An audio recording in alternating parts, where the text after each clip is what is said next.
is off. There it is. Sorry, I was cleaning up and I didn't turn my mic on. Sorry. Thanks everybody for joining me today. Thanks for joining us over at Stuttering John's podcast. It was really fun and always a good time. And things I just said with my mic turned off again. Oh, it's so fun. There's obviously a lot to cover today. I know I said the war was over yesterday, but it's actually over today because Biden came out and gave a statement and it's official. I mean, it's pretty direct. There's no yutzing around with this stuff. We're done. And if you haven't watched Biden's statement, I recommend it in full. I'm sure they will play parts of it later on. You'll see lots of it on the news, so I'm not going to go through the whole thing and break it down. Because in many ways, we break it down anyways. What we want to break down is speaking of breakdown, Trump was on the balls. Dan Ball Show, Real America. It's the Real America. You know, the one with no ratings. Dan Ball with President Donald J. Trump, Part 1. Oh yeah, it was a big, long, drawn out thing. By the way, you know how all that bullshit about Biden can't actually set foot in the White House and he's not really president and the Oval Office they're using is a set and everything he's signing is fake and blah blah blah. All that stuff you've heard, or the right wing was pushing, especially the first 3 months of the Biden administration. They're like, it's all fake. He's not really in the White House. They're all just making us think that Trump's really in charge of everything. Well, if anybody can be accused of creating sort of a fake White House look, I suppose, besides the fact that it's green. I don't know where they are. It looks like it might be the hotel in Washington or just some set that, I don't know where, maybe they say where they are. Does it say? Interviews and where? But this is a one-on-one Dan Ball with Trump. Not doing particularly good in terms of rumbles. 21,000 views. Not a lot of rumbles, though. Apparently, the huge Trump fans, while they have watched this, are not boosting it to the top of Rumble so that other people will watch it. Perhaps for fear of what he's actually saying in this and people finding out. Yes, it's the Four Seasons Landscaping Conference Room. We'll find out. I mean, I've not watched any of this, nor would I, under any other circumstances. Thank you for joining and going through this hell with me. It's going to be, but there are other, by the way, I've got sort of like, it's cut into 4 parts on their network. So I've got little videos in between, not the least of which is Eric Trump and Glenn Beck explaining to us how the Biden administration is lying to us about everything. So I'm sure that there will be zero lies in this, and we won't have any problem. You'll see. Hold on. Here we go. Let's give it a shot. There's probably going to be an ad at the top, isn't there? What we're going to do is muscle up on, we're muscling stuff, and we're muscling. What you guys really need to do is get a pool and then take a log, eat some eggs, shake weight. Really, basically, shake weight's what we're looking at. Here we go. Hold on. Let me turn I turned the audio off. I should be hearing audio from this. Why am I not? 1 second. Hold on. Pause. Please stop this. Is it on my stream mix? Let's see. Nope. Hold on. I'm having an let's see, an audio issue with this guy. Okay, there's that. Something changed on here, and that was not supposed to change.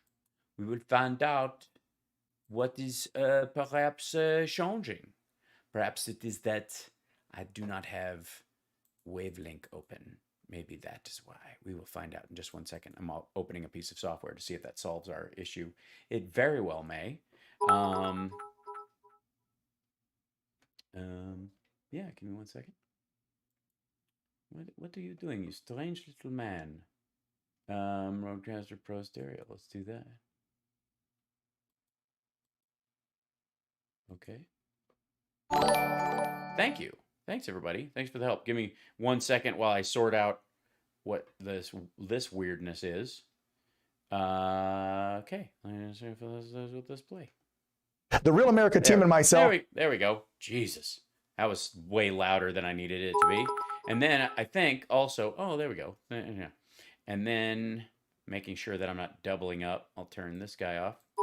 There you go. And here we go. Now we're ready. Got it. Solved.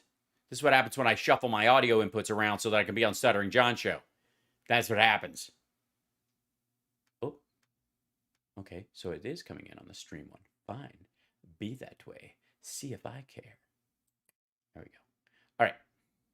I don't really care what Dan Ball is saying. Oh, here we go. Balls.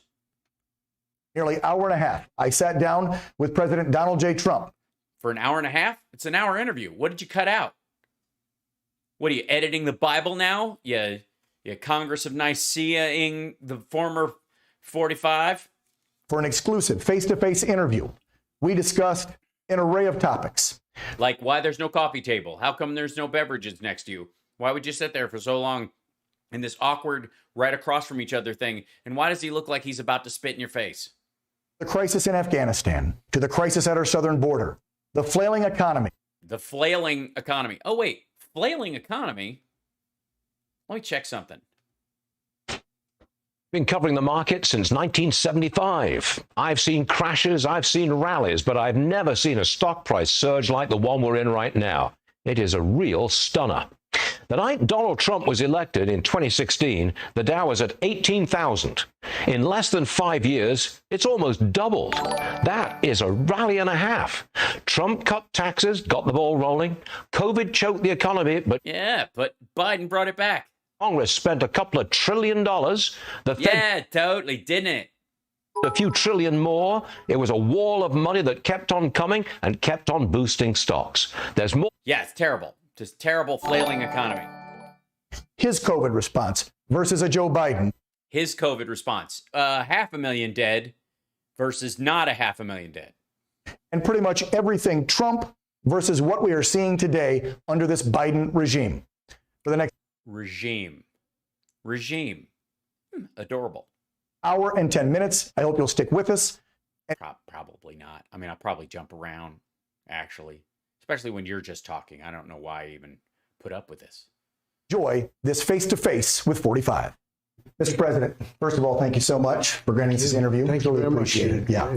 Let's start with Afghanistan. Yeah. You had a great plan. And discuss what's happening today. We have heard that the humanitarian operations at the Kabul airport have pretty much ceased. The humanitarian operations have pretty much ceased. What do you mean by humanitarian? Well, we'll find out, I suppose. Your assessment overall of this debacle. It's pronounced uber alles. That has become the Afghan crisis under the Joe Biden presidency. Well, they ceased because the United States has totally lost control. People are bombing. We didn't lose control. We left. They're sending rockets into them. They're killing a lot of people. 200 people 2 days ago, of which we had 13 Marines at least, because you have a lot of very badly wounded. Jesus, they're not. Other news organizations might blur out some of that stuff. No. This is pretty much the only way Newsmax viewers can get an erection, I suppose. Marines and Navy right now. This is the greatest humiliation in the history of our country, in my opinion. Not 500,000 Americans dead in a fully preventable pandemic that doesn't rank up, not even in the Bay of Pigs. You losing an election. Obviously, I'm glad it's taken a precedent over the big fraudulent election, right? This is a psychological humiliation and a military as opposed to a physical humiliation. What does that feel like? Humiliation. And when Biden said he's taking out the military before he takes out the people or the equipment, I said that can't be possible. I figured the press got it wrong because they get so much wrong. And they didn't get it wrong. He took out the military, lost total control. We had total control. In fact, in his speech, I'm sure they were thrilled when he said it, but he made a mistake probably. But it was Probably. not one soldier was killed for 18 months under me. Because Well, yeah, because you made a surrender exit deal with the Taliban. Well, maybe he'll say that. they understood that if they killed any of the American soldiers, any American, period, anybody gets killed, we go after them like I did many times. And I dealt with Abdul, who is now the leader. Officially, he was a leader then too. So at least I was. No, he was not officially the leader then, too. You made him the leader by springing him out of jail. With the right guy, and I told him, you will be met as hard or harder than any country has ever been met with Ever been met with hardness? before.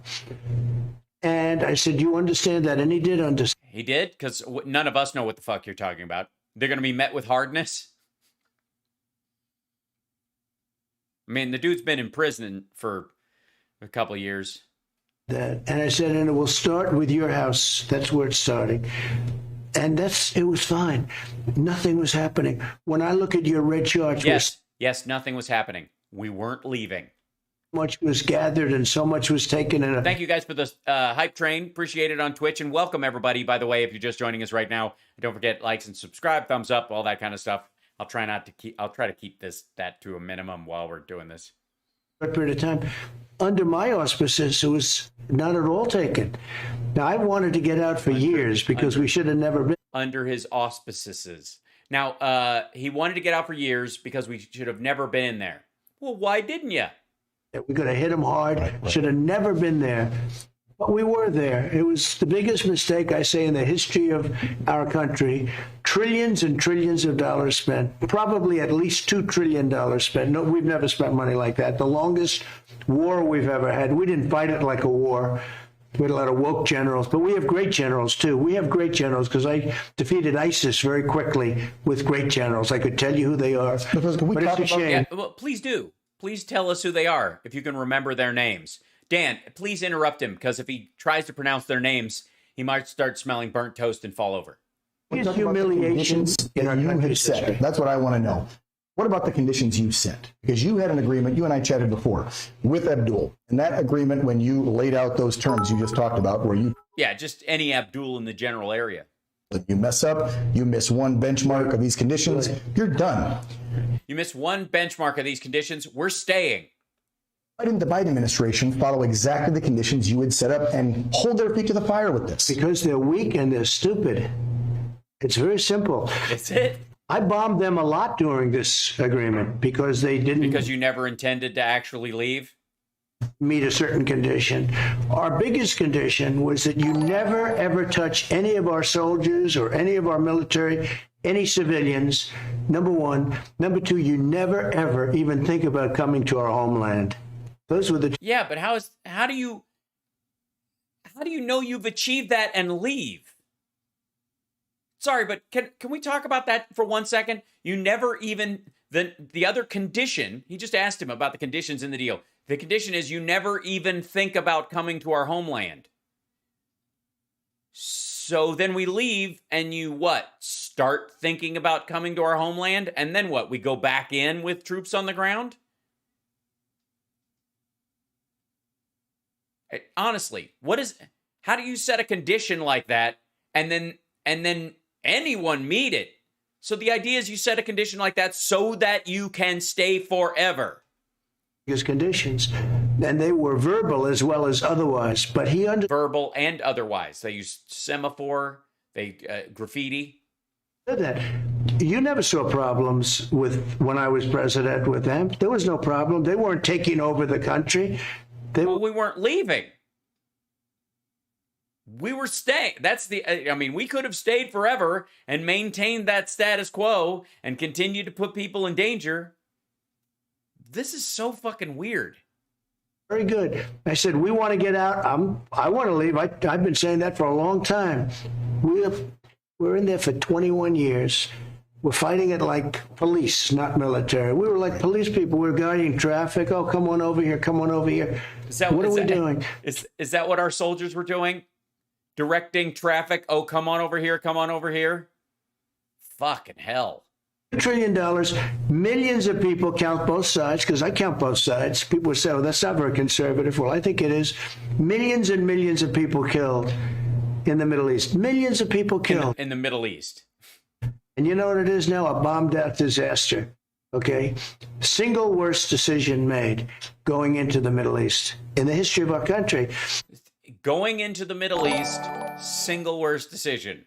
Just going into the Middle East, not Iraq and Afghanistan. Do you think he remembers which country we were fighting on? Or just, so he includes, I suppose, his Syria bombing and those kind of things. That, like, does he include in that, like, helping Israel? What is, holy shit. The single greatest humiliation we've ever had was the withdrawal from Afghanistan. We could have had a beautiful withdrawal. We could have gone out with victory. We would have taken all the... By the way, Victory is a stripper. She works in Tampa, I think. We totally could have gone out with her. If we'd have just wrote the note and put it on her windshield like we were gonna, and we just never did. Civilians out, all the Americans out, take other people if we determine that they're worthy. If they're worthy, what do they do? Pick up Mjolnir? So many people so quickly. A lot of those people that we took out are terrorists. They were hopping. Yeah, totally. We just took a bunch of people out that were terrorists. They were just hopping in. Those planes because they're very smart, they're very sharp, and they know how to get onto a plane a lot better than a regular person that needs. That's the one thing about ISIS. Those fuckers know how to get on a plane better than a regular person with your roll-on bag and your ticket. So we have terrorists. For the record, a regular person might not try to cling to the wheel like they're Dave Chappelle in Con Air. Being delivered all over the world from Afghanistan. And you will see things happening over the years to come that is disgraceful. So we have this plan, strong conditions. There was a bit of an edit there, I think, but maybe not. They didn't meet a couple of them. We hit them very hard. There was no way, Dan, that they were ever in a million years going to do anything to us. So we were getting our civilians out. So we were going to stay in for a million years. Okay. We could take our time. If it took us 2 years or 1 year, there was no date that mattered. I said a May. Yeah, there was no date that mattered. Holy shit. Listen to this garbage. Just for anybody who thinks that Trump had a magic plan to get out. Listen to this. There was no date that mattered if it took us 1-2 years. Again, what did I say about the May 1st deadline? It was always bullshit. If he became president, if he got in a second term, he would have absolutely blown it off. Listen to this shit. Date that mattered. I said a May 1st date, but there was no date. One of the reasons... Yeah, I said a May 1st date, but there was no date. I mean, what do you think? You make a deal with me, I keep it? What, are you out of your goddamn mind? Wanted to have it longer because they weren't meeting all of the conditions. We hit them very hard. So we're going to take them out, take all of... So, I see. So if they don't meet the conditions, we stay in. So as long as they don't meet the conditions, it's conditions-based. We don't leave. I know. I was right, Jay and Benny. This is what I was saying. May 1st was always bullshit. How? Right wing, listen to this asshole. Listen to your man, because he's telling you the truth. $83 billion worth of equipment that now I'm sure, as we said, Russia, China is now taking it apart so they can make exactly the same stuff as we. Yeah, totally. Like, what, night vision goggles and helicopters?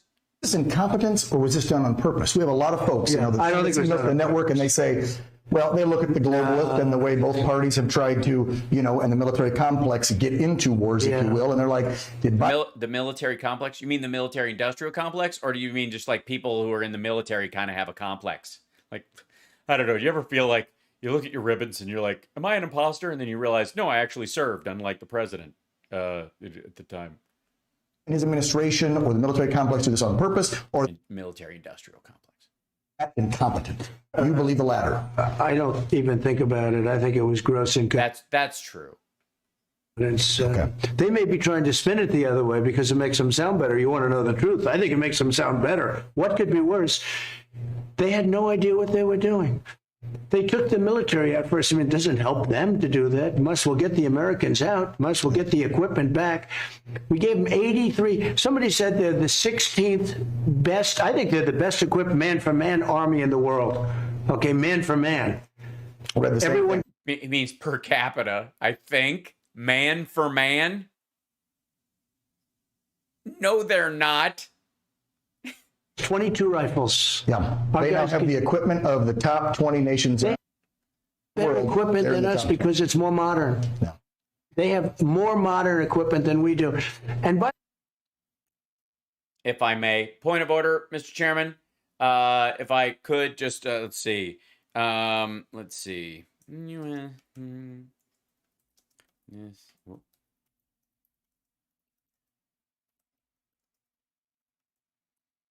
Whoops, sorry. I'm in the wrong one.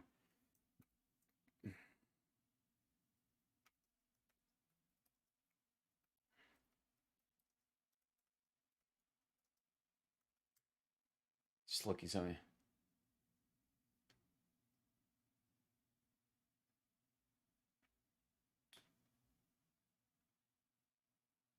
Just in case. And sorry, you're probably going to think this is a long time ago. Oh, May 10th, 2021. We were already in the process. Bagram, hey, you've heard that name. The twisted remains of several all-terrain vehicles lean precariously inside Baba Mir's scrapyard. I showed you this stuff before about the guys complaining that they should have given them whole parts. Let's see. How about, let's see. This from there you go. Hey, okay. By the way, if you want to know where the $83 million number comes from, that is all the gear and training provided to the Afghan security forces since 2001. This year alone, the U.S. military aid to Afghanistan forces was $3 billion. Aid to Afghanistan forces, not material, not planes and helicopters and MRAPs and any of that shit. $3 billion total. Training, guidance, stuff that we did, but we technically put it on the Afghan tab. Putting price tags on American equipment still in Afghanistan isn't an easy task. In the fog of war or withdrawal, Afghanistan has always been a black box with little sunshine, not helping with transparency. The Biden administration is now hiding key audits on Afghan military equipment. This week, our auditors at openthebooks.com, this is in Forbes, let's see, reposted two key reports, the U.S. war chest of military gear in Afghanistan that have disappeared from federal websites. One, the GAO audit of U.S. provided military gear from August 2017 was reposted. And then Inspector General for Afghan reconstruction, SIGAR, audit of $174 million in lost Scan Eagle drones. Lost, blown up, destroyed, whatever.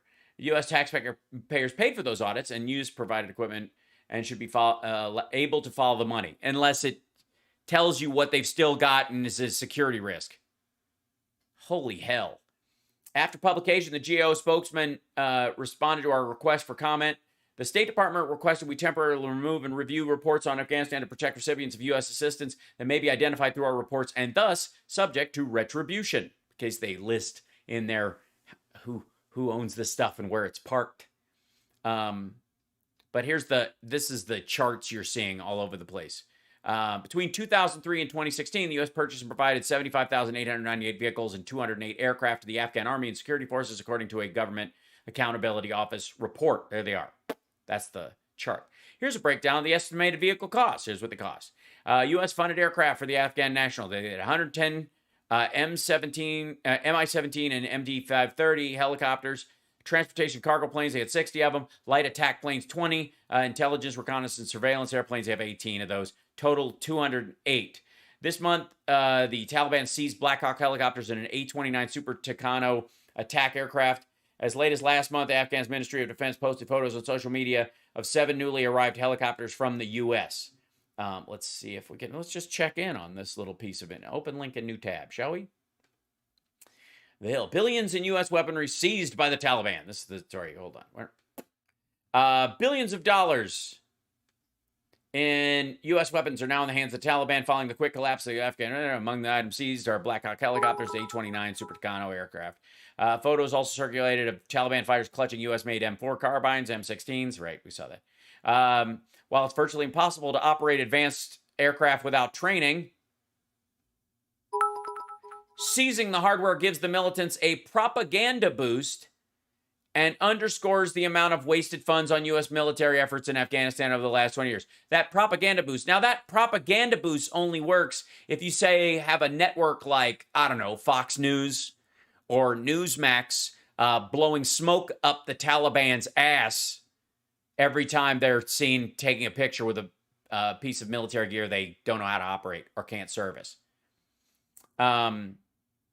Clearly, this is an indictment of the U.S. security cooperation enterprise broadly, blah, blah, blah. Yeah, it is. The United States spent an estimated $83 billion in training equipment in Afghanistan over the last 2 decades. So every time you hear this $83 billion nonsense, that's the gear for 20 fucking years. Anyways, back to the great faded one. Hey, we should get it out. One of the things we should do right now, and I was the biggest one for getting out, we should either demand it back and demand it, or go get it, or at a minimum, blow the hell out of it. Right.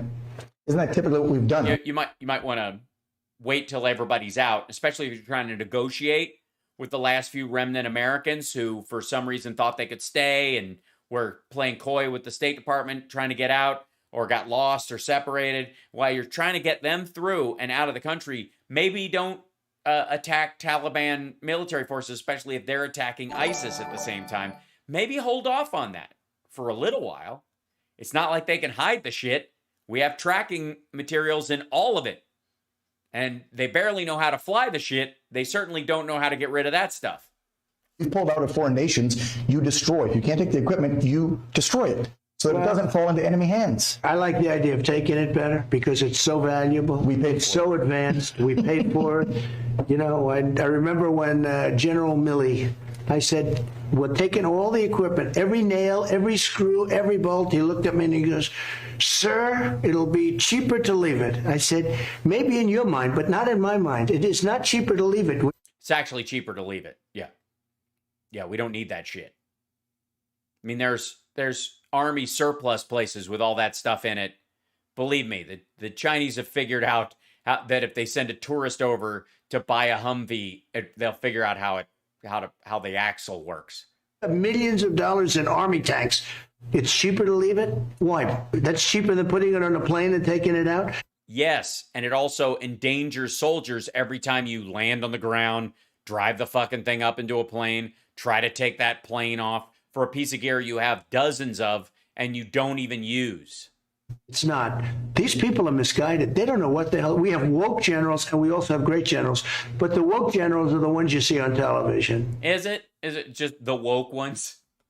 Do you think? Yeah, is, and I don't know, I'm not up on my definition of woke, but does that include leaving gear behind? That's the woke thing to do. Our military was preoccupied over the last 7 months of this administration with all the wokeness. We saw the videos come from the CIA, from the Navy, from the Army. That were produced last year. We saw Milley up there talking about that white nationalists and white rage is one of the biggest threats in the military, and we have to. Well, yeah, they're dealing with that directly. I mean, they literally had a dude that they had to remove from duty. Right now. By the way, he never talked that way when I was there. He was there. Because you didn't give a shit. You didn't ask. Nobody asked him. He didn't just bring... And the military guys don't just, apropos of nothing, start spouting off. You're the commander-in-chief. If you started asking him, hey, what's the problem with white nationalists? I guarantee he would have given you quite the diatribe. A lot of generals, they've been there for years. Milley never talked that way. Yeah, it's called a military career. They don't tend to, you don't go straight from private to general quickly. You know, there's a reason for that. I've heard. I mean, I don't know. There, he never once did. I never heard him talk that way. Whoops. Did I freeze or he froze? Okay, there you go. The letters they send to the people in the Army, to the people in the Navy, talking about equality. I said, so let me ask you a question with equality. Strong letters in equality, and if you don't get equality, you report everybody. I said, so if a general, like General Patton, if a general walks up to a private and starts chewing them out like you've been watching for 200 years, right? Well, is that general in jeopardy? Like, No. No, he's not. If he uses the N-word to do it, possibly. all of the modern day stuff that we're talking about? Even if he himself is black, I would just say. This like levels of behavior that are okay and that aren't. Just saying. Well, you should talk to him with respect, sir. I said, okay, this is about... It's not how you create soldiers, sir. It's crazy. You know, I at my last rally in Alabama, we had 68,000 people in the rain. Yeah, in the rain. Catching. I mean, that's a great place. If you're going to have a super spreader event, you want other environmental factors that'll make people even sicker. It was raining. It was thunder. It wasn't raining and thunder when you were there. It was, you if it was raining and thundering when you got there, you wouldn't have done it. It happened earlier. We're saying, please don't come. We had to turn away 40,000 people at least. So we had 68,000 people. And I said, you know what? With all of this woke stuff that's happening, and you know, I canceled everything. It was happening from before me. And I canceled all of it. We got rid of people that were being paid $500,000 a year to teach cancel culture. That's the first segment. $500,000. People paying $500,000 to teach cancel culture to the military. I'm gonna kind of call bullshit. Now, before we go back to Trump Senior, Eric Trump, the smart one, was on Newsmax as well. And the quote from him is, "This guy's a disaster." Okay, Eric Trump, executive vice president of the Trump Organization, joined Well, I mean, executive vice Shemp, I think, is really what his full title is. us now. Eric, I assume you listened to President Biden there, you know, taking his victory lap, as I pointed out, an unearned victory lap. But I did notice that he... I don't know that it... well, let's see. When was this? Yeah. Victor, is it fully a victory lap? Because I guess... I mean, it looked like a speech about the end of a war to me, but call it a victory lap. You know, Your father at least 3 times. Your response. well, he used to be the president. I don't know if you know this. I can't even respond to this guy anymore. I mean, I feel like as American, Eric, I'm glad we had you on. Thanks for calling in. We'll see you next week. I want a refund. We pay 38% I want a refund. federal taxes, and we give literally a terrorist organization $86 billion worth of arms. And I think you did a beautiful job. You know, your synopsis was amazing. But think about it, 600,000 arms, 76,000 vehicles. We gave a terrorist organization that 3 weeks ago was riding around on mopeds, we gave them 76,000 vehicles, tanks. No, we did not. That's... no, we've been moving shit out as much as we've been putting it into country. This is that, again, remember that $86 billion number or whatever the fuck they're doing, $81 billion. They're just going to pretend that everything in the last 20 years is sitting there clean, functional, not, you know, none of it's been damaged, none of it's been blown up, none of it's new, none of it's been transferred, none of it's been destroyed. Like, it's a cartoon. APCs, up-armored Humvees. We gave them Black Hawk helicopters. We gave them C-130s. We gave them mini birds, what our special forces use to fly onto the top of buildings, right? We gave them 20,000 grenades, Eric. You know, so 20,000 grenades. Something they could never get from the Chinese or the Soviets. Russians, but you know what I mean. we as Americans are paying 38% taxes, federal taxes. So you're not. Arm people that detest our way of life, that hate who we are as Americans. We're not anymore. We're getting the fuck out of there. Your dad wanted to stay for 2 more years, minimum. What the fuck are you talking about? What, we're paying all this taxes that we're not actually paying to give weapons to people that we're no longer giving weapons to? Christianity, who hate our way of life. I feel like we're getting... Yeah. I would totally get in that helicopter. I'm sure it works fine. The holes in the glass, yeah, I just put some duct tape on that shit. I'm sure that the soldiers, as they were leaving, didn't remove any elements of it that make it run, and certainly not any crucial nuts and bolts. Ripped off every single day. And then you see him looking at his watch as he's incredible. Biden had his rosary on his wrist, by the way. Brave men and women are coming back in caskets. Your dad didn't even go. At Dover Air Force Base, the most solemn place. I mean, I remember when my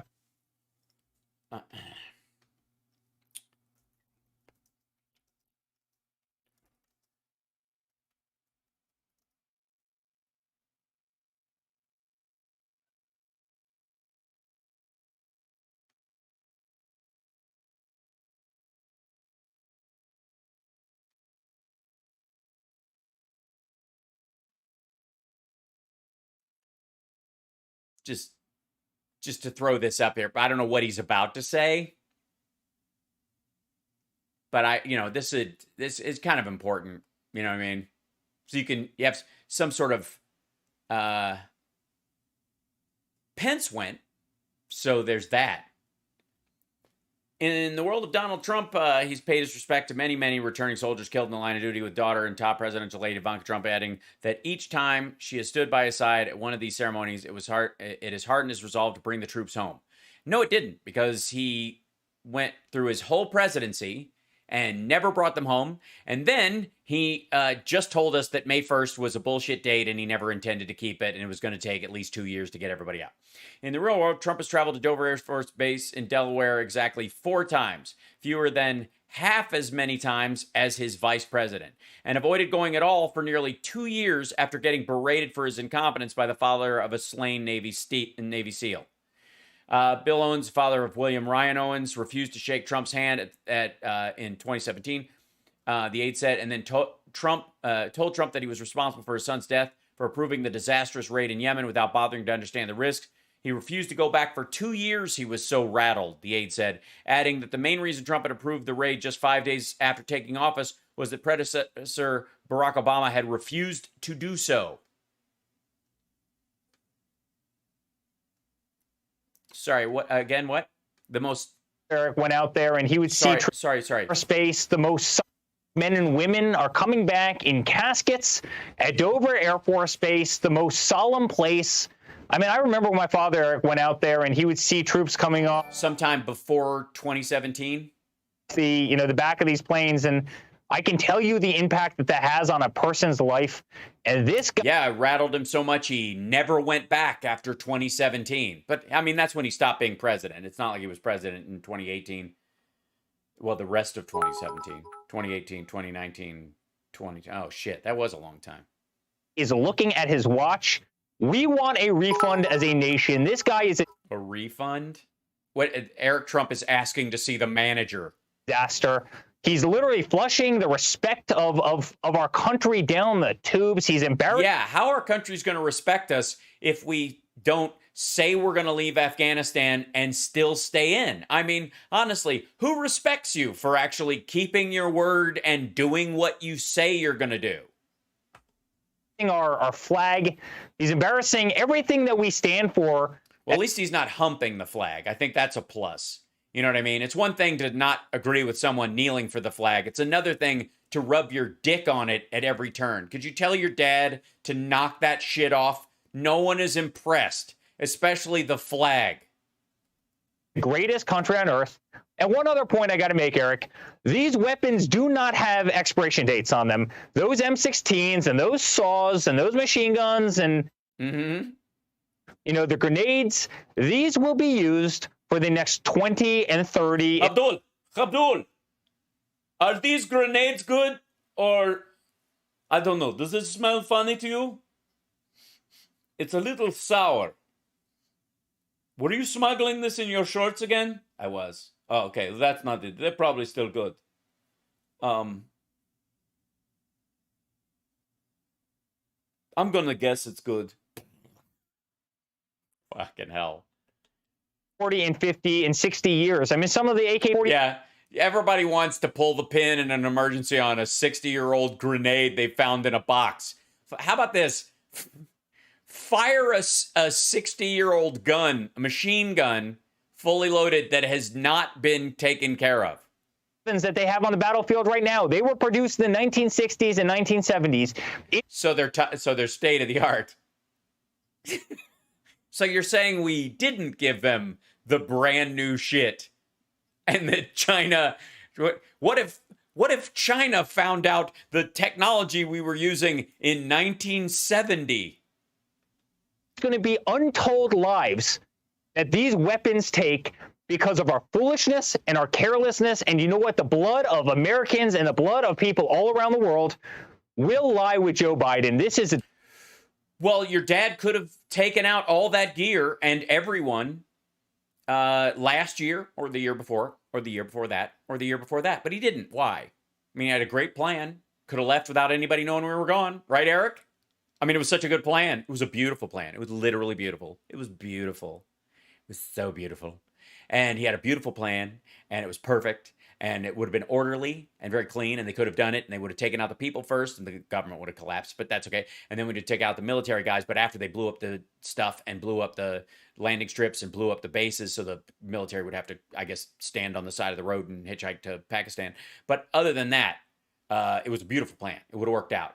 And all they were waiting for was the conditions on the ground that there never be another terrorist in Afghanistan. And of course, the only way you can make sure they're keeping it is to stand there and watch them for 1,000,000 years. grace. And you know, and I want to point this out, and they've done this. They as this exit strategy failed, as we lost 13 service members, they keep going back to this false choice of binary. So those soldiers failed in their job. Nice, Eric. Eric 2. Should I call one of you Bowling and the other one Trump, or I'll just call one?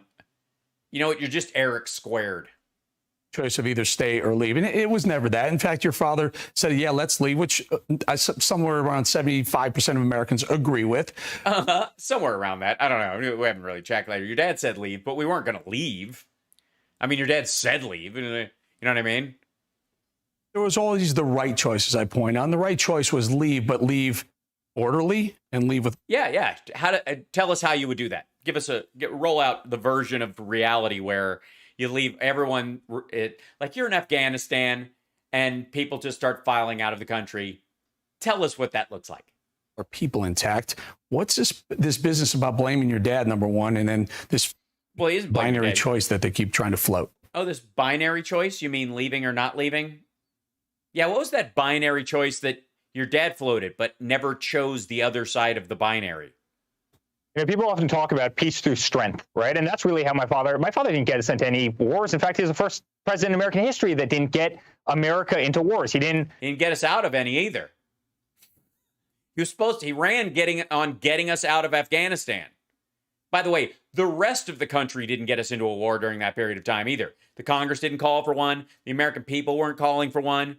Like, where is the plus in this? Believe in it. At the same time, he was the first person to drop a Moab on the top of a mountain and literally take out the entire mountain. The top of the mountain, which was and yet not hit any Taliban of measure, by the way. Like, all the senior leadership is still alive and running the goddamn thing. But at least there's no mountain there. I mean, if they ever want to build a highway, they can name it the Donald Trump Afghan Highway. Camp, as you remember, failed to exist. They literally pushed a bomb the size of a bus out the back of a cargo plane onto the top of a terrorist camp. And guess what? North Korea sees that, and Russia sees that, and China sees that. People realize that Donald Trump wasn't playing around. Soleimani. I don't mean to interrupt, but I think the audience needs to understand when Biden's going there saying, yeah, but Trump negotiated with the Taliban. This is how he negotiated. And I'm not telling you anything you know. I just want our audience to, he negotiated with him, but, he set standards that he couldn't possibly meet that were fiction and totally in his fucking head. So we were never actually going to leave. The Moab killed 36 terrorist cockroaches with one bomb, killed them all at once. Yeah, a mountain-destroying bomb to kill 38 guys. He also dropped who were in the mountains on a Syrian airbase when there was Russian military at that airbase saying, you know what? Well, no, he told them where to to move out of the way, and he let the Syrians know we were going to hit it. So we hit 2 empty buildings and an unused airfield. Like, we didn't even hit the one they use. Cut the crap with the chemical weapons on your own people. And then the most famous one, I believe, and the one that saved Which apparently they still did again. the world a lot of grief and strife and death, was when he dropped a bomb on Soleimani, when Qasem Soleimani was killed leaving Iraq. Trump, the senior father, wasn't afraid to kill bad guys. This other guy negotiating with bad guys. Eric, final. Wait, sorry. Biden's negotiating with bad guys? God damn it. How often do we have to pull this stupid thing up? Hold on. Let's see. Trump deal with Taliban.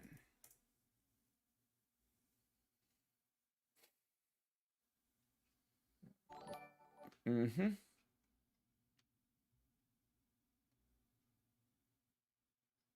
Negotiating with bad guys? That's a bad thing? Negotiating. Hey, 854 people in the chat. Holy smokes. Welcome, everybody. And thanks for joining us on Facebook as well. Hi. You can help the show out with stars on Facebook. My God, it's full of stars.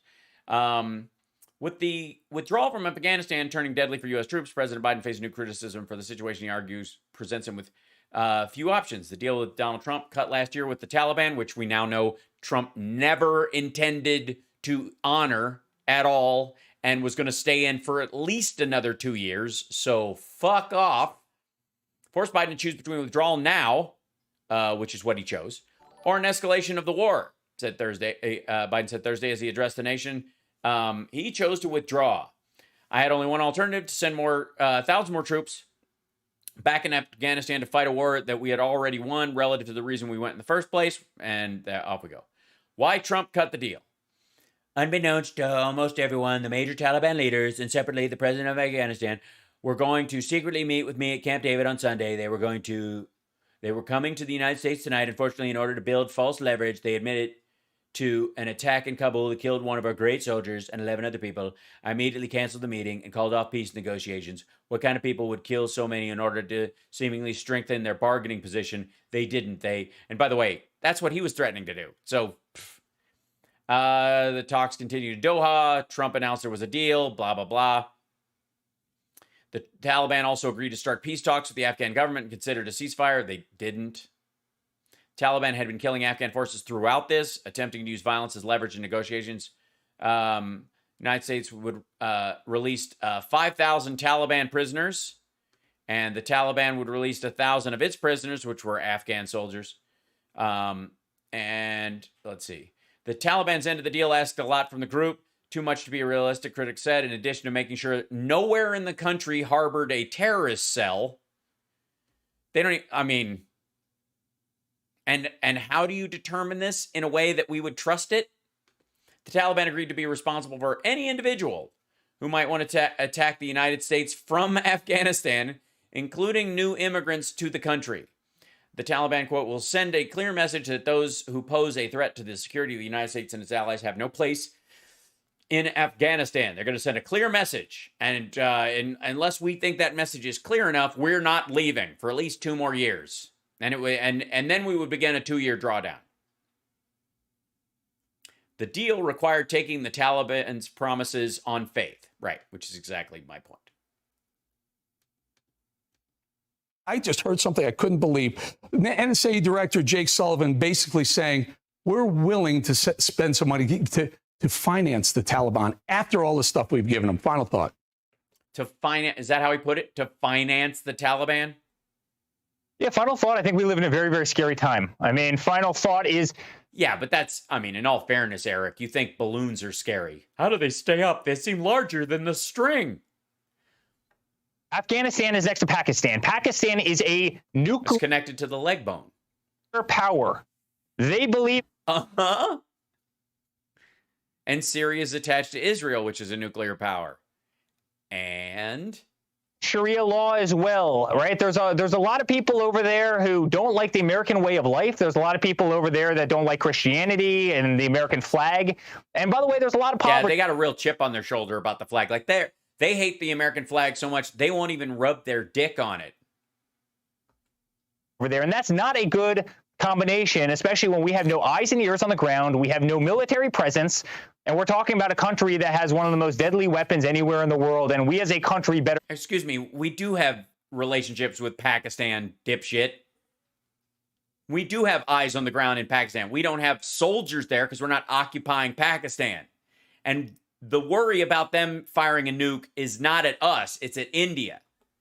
Be damn, careful that it doesn't attack our shores in a much larger way than ever before. And Eric, you know how hard I fought for this country. I was out there everywhere but the military and an actual public service. Yeah, he fought for this country by talking at his dad's rallies on the B stage.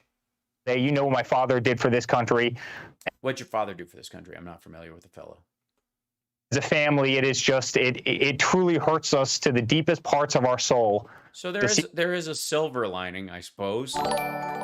This guy is doing to the United States of America, which is the greatest place in the world, but we need some real leadership. I mean, it's in this dangerous time, Eric, we need some real leadership, and it's not what we have in the White House. It's certainly not what we have in the Pentagon. Yeah, real leadership would make a deal with the Taliban, set a date for May 1st, and then blow the fucking date off and just keep people in. And then when they start killing soldiers, every time they kill a soldier, we add 3,000 troops until we're back up to the full 110,000 size force. Fucking hell. Because this should never be allowed to have happened. Well, obviously, your dad wouldn't have allowed it to happen. He made a deal that he never was going to honor. Let's see. I'm curious if the next chapter. Let's visit the chapter 2 of Trump's interview with DeBalls. Great. Now we have to watch an ad on all this stuff. Oh, music is playing. Lady by a coat rack. Little girl staring. Someone once told me that I should get used to people staring. Okay. So I did. Oh, it's a relation to the Olympics, the love of changing perceptions. It's a Citibank ad, right? We saw the Citibank ads, right? Because executive order. I got rid of everything. All right, this is the. I got rid of it. Executive order. I got rid of everything, but then they ended that executive order and they went back to it in spades. But when we were there and when that crowd was, you never saw a crowd like this. They're more not a crowd ever excited now than they were before the election. Well, I mean, can I, for the record, if I may,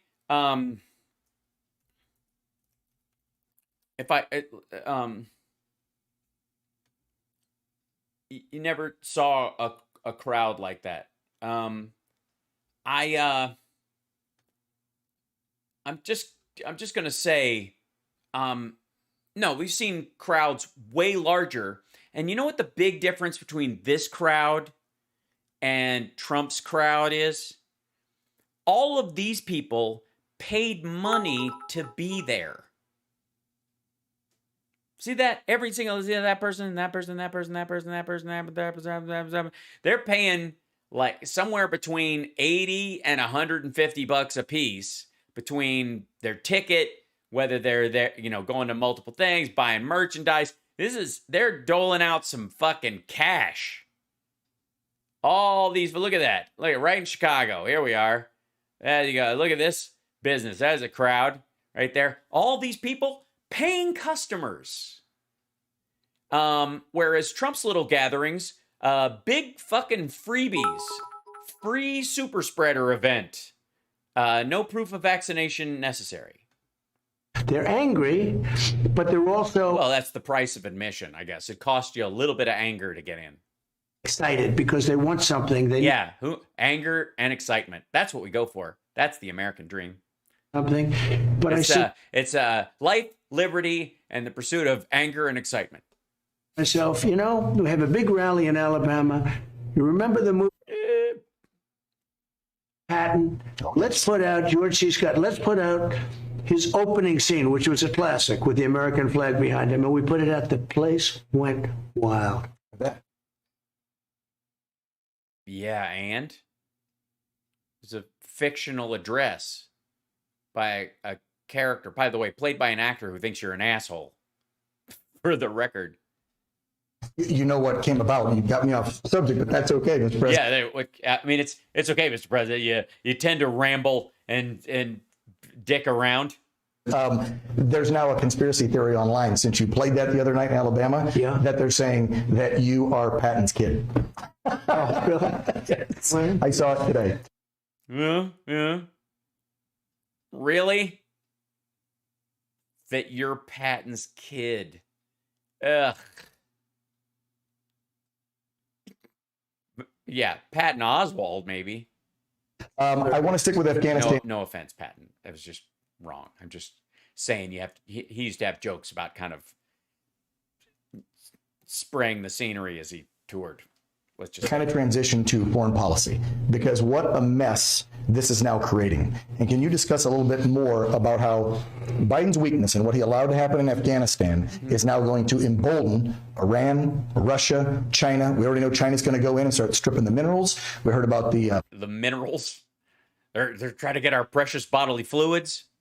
Line that Russia wants to build across Pakistan and Afghanistan. Yeah. That'll probably happen now. Yeah. I mean, go for it, guys. By the way, if there are any Russians watching, please tell Putin or whoever else is in charge or pretending to be in charge, please build a pipeline all the way across Afghanistan. Do everything you can to invest in that and go for it. And partner with Iran and Pakistan to do it. I'm sure no sections of it will be blown up by lunatics, and it will be finished on time and under budget. I guarantee it. Don't get me started on Iran. We know what you said on. Oh, get started, man. Get started. Because, I mean, if you're going to go on the Pakistan rant. Rush Limbaugh about Iran, I wish we had a president like you in right now that would do that. Let's talk about the implications. He was president for 4 years, and he didn't do shit. Just for the record. For enemies, but also the message it sends to the allies that we allowed this to happen. So that we allowed this to what to happen? To us to not get sucked into, quote unquote, the graveyard of empires? So bad, just so bad. You know, when I was president, I'd go into. You were president? Fuck, man, I'd forgotten all about that. Did anything happen when you were president? That's weird. When were you president? Like around Garfield or something? It's got to be before Kennedy. Right? When people had to start being telegenic, you know? Was he? Meetings on NATO, on anything. Yeah, just any general meeting, just president meetings. When I was presidenting. It was like, sir, what would you like? Always the best seat, always the seat of prominence. They don't feel that way about us anymore. They what? Always, yeah. Biden, you sit in the back, man. What is this bullshit? Yeah, when they at the G7 meeting, he was in the bottom corner of the Zoom call. With NATO, you know, they were ripping us off, and they do rip us off, 28 nations total, and they were not paying their bills. They were delinquent, many of them. So I got them into a room, and I said, this is for 18 years they've been delinquent, including Germany, including some of the big ones. 8 of them were... Some of the big ones. Yeah. Up, and 20 were delinquent, okay? And we were paying for the delinquent nations, and they... No, we were paying for our own national security because we thought the funds were worth it because it protected us from especially Russian adventurism into Ukraine and other countries. That was why we did it. Me, sir, would you protect us if we're delinquent? I said, no, I wouldn't. I wouldn't. Yeah, if France doesn't have the money to keep up their 2% NATO thing, and they got attacked, and they're like at 1.8% or 1.5%, and they got attacked, fuck them, right? Freedom fries. Everyone was shocked. Never got out to the press. You know when I said that?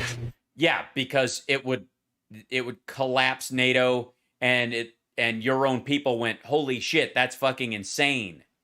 Because I said that, everybody started paying, and I took in $430 billion from NATO. And I thought that was a great achievement. Of course, it doesn't. No, you didn't take it in. They put it into NATO. We didn't get it. They didn't pay us back for what we've been doing. Get reported, but we took in $430 billion. We didn't take it in. That is so fucking weird that he thinks that making them pay their fair share in NATO is us taking it in. What? 30 billion immediately, took in a total of 430 billion. They respected us. Right. No, they feared you were going to pull out and they were going to have to finance NATO on their own. Respect us anymore. They've lost respect for our country. It actually looked like we lost a war. It was a psychological thing. Think of it. You know, the Taliban's very smart. Yeah, are they? They're smart. Yeah, that was in your dealings with them on the phone calls you had with them. They came across as very smart. Did they? The Middle Eastern people are very smart. You deal with smart people. Yeah, in general. You know what I mean? As a race.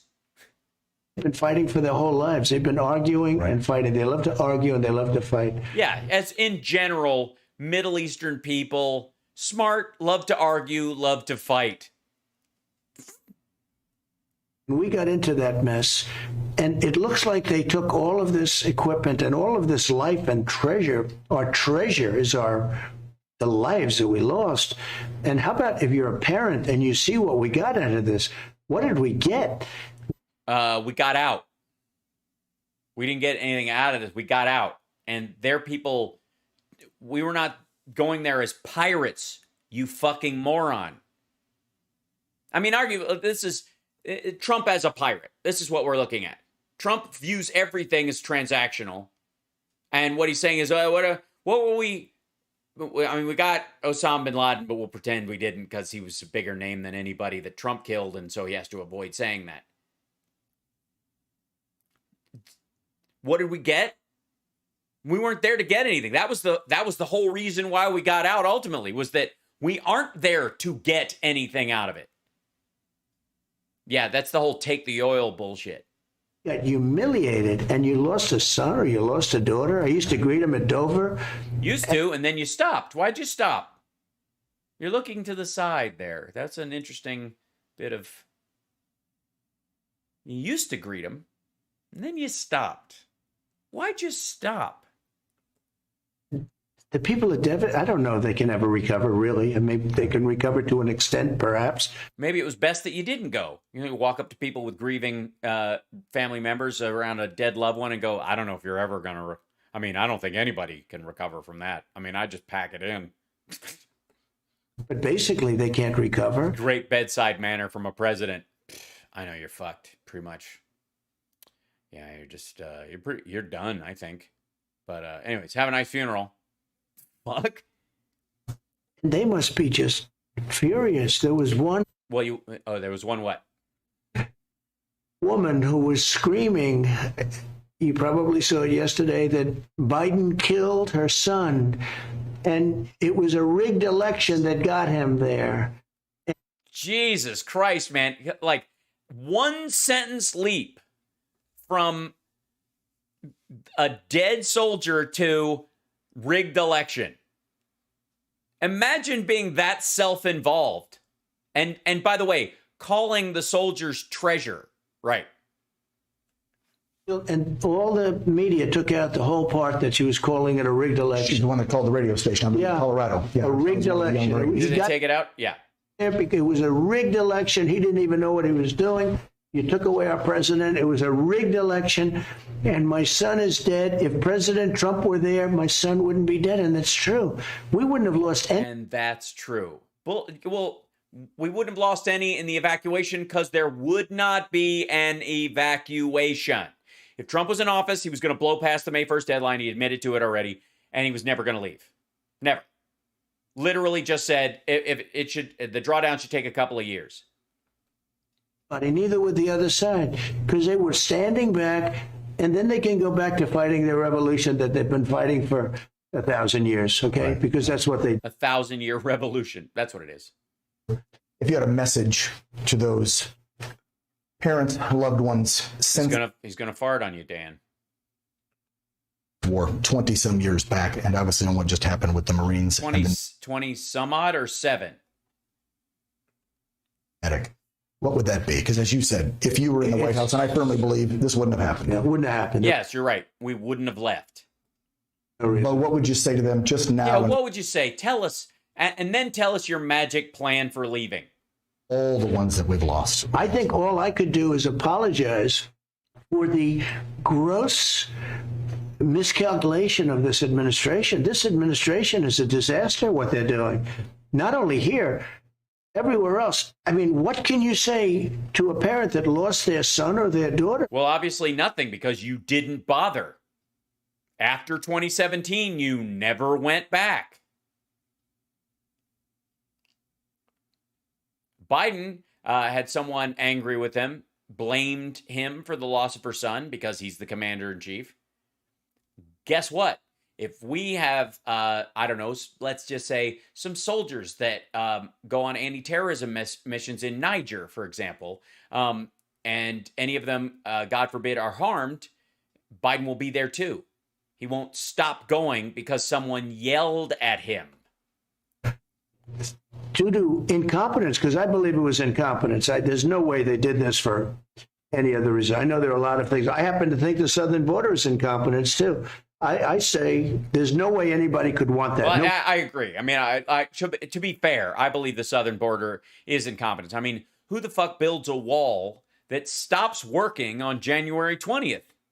You build 500 miles of wall and it just stops being a wall? Could be that stupid. Has to be incompetence. Has to. Because the southern border was sealed. Everything was good. It was sealed. It was a great wall. They just forgot to fucking paint it.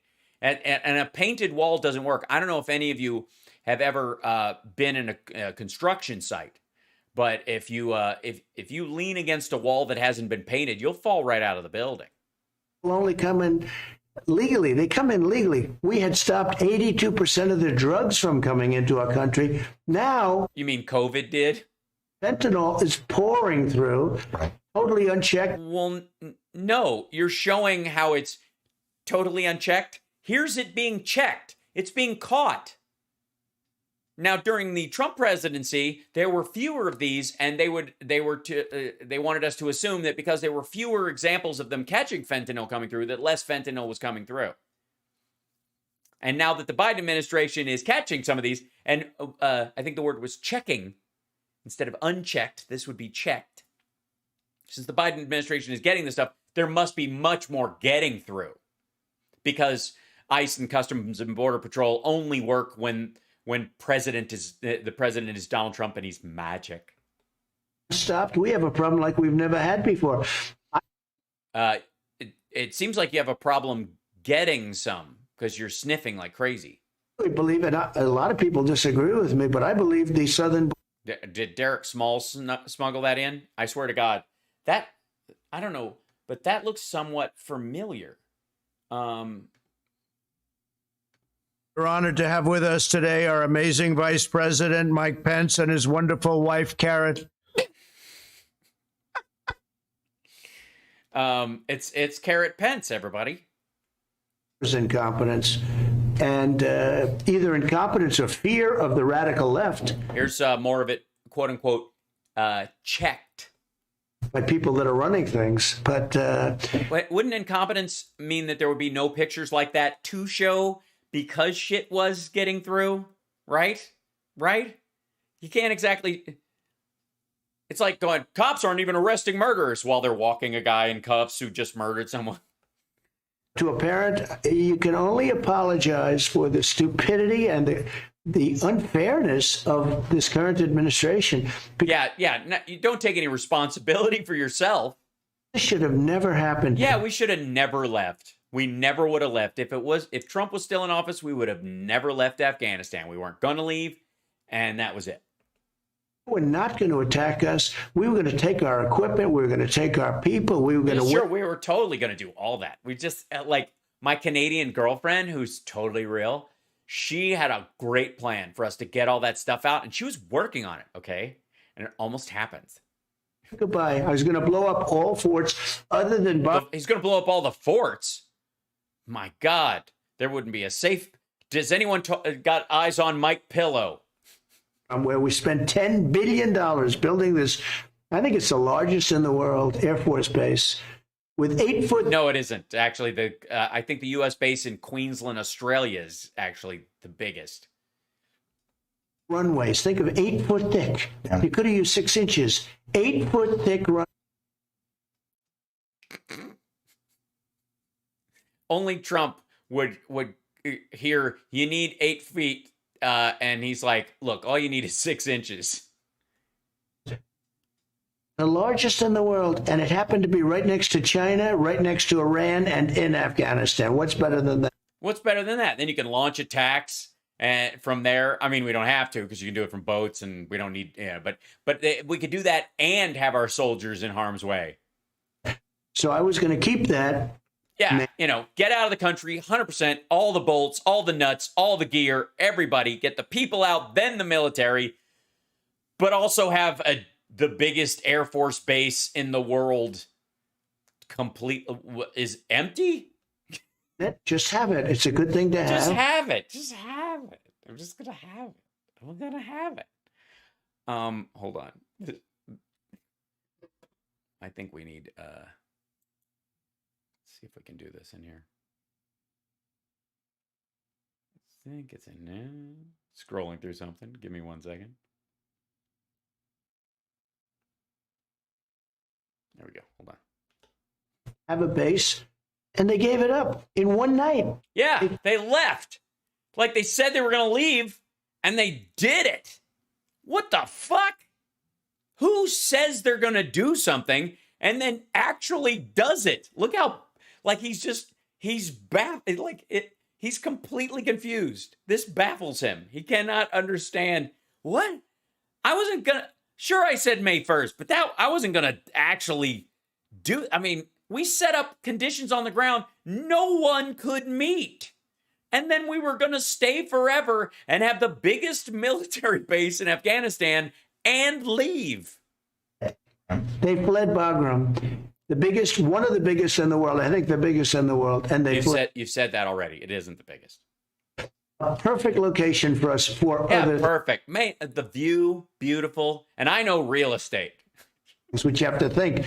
You have to be a chess player. You have to be a poker player. You have to see where the other side's coming from. China. Yeah, you totally have to see where the other side's coming from. And that's why you want one of your chess pieces directly diagonally from the queen without any means of support. And you can just get it wiped out. Laughing at us. Russia is laughing at us. No. Russia has fires bigger than all other fires on Earth combined. And China is overwhelmed with flooding and starvation right now. No one's laughing at us. As a matter of fact, they're going, fuck. Not only are we on fire, and not only is China flooding, but America's stopped dumping $140 million in the desert every day.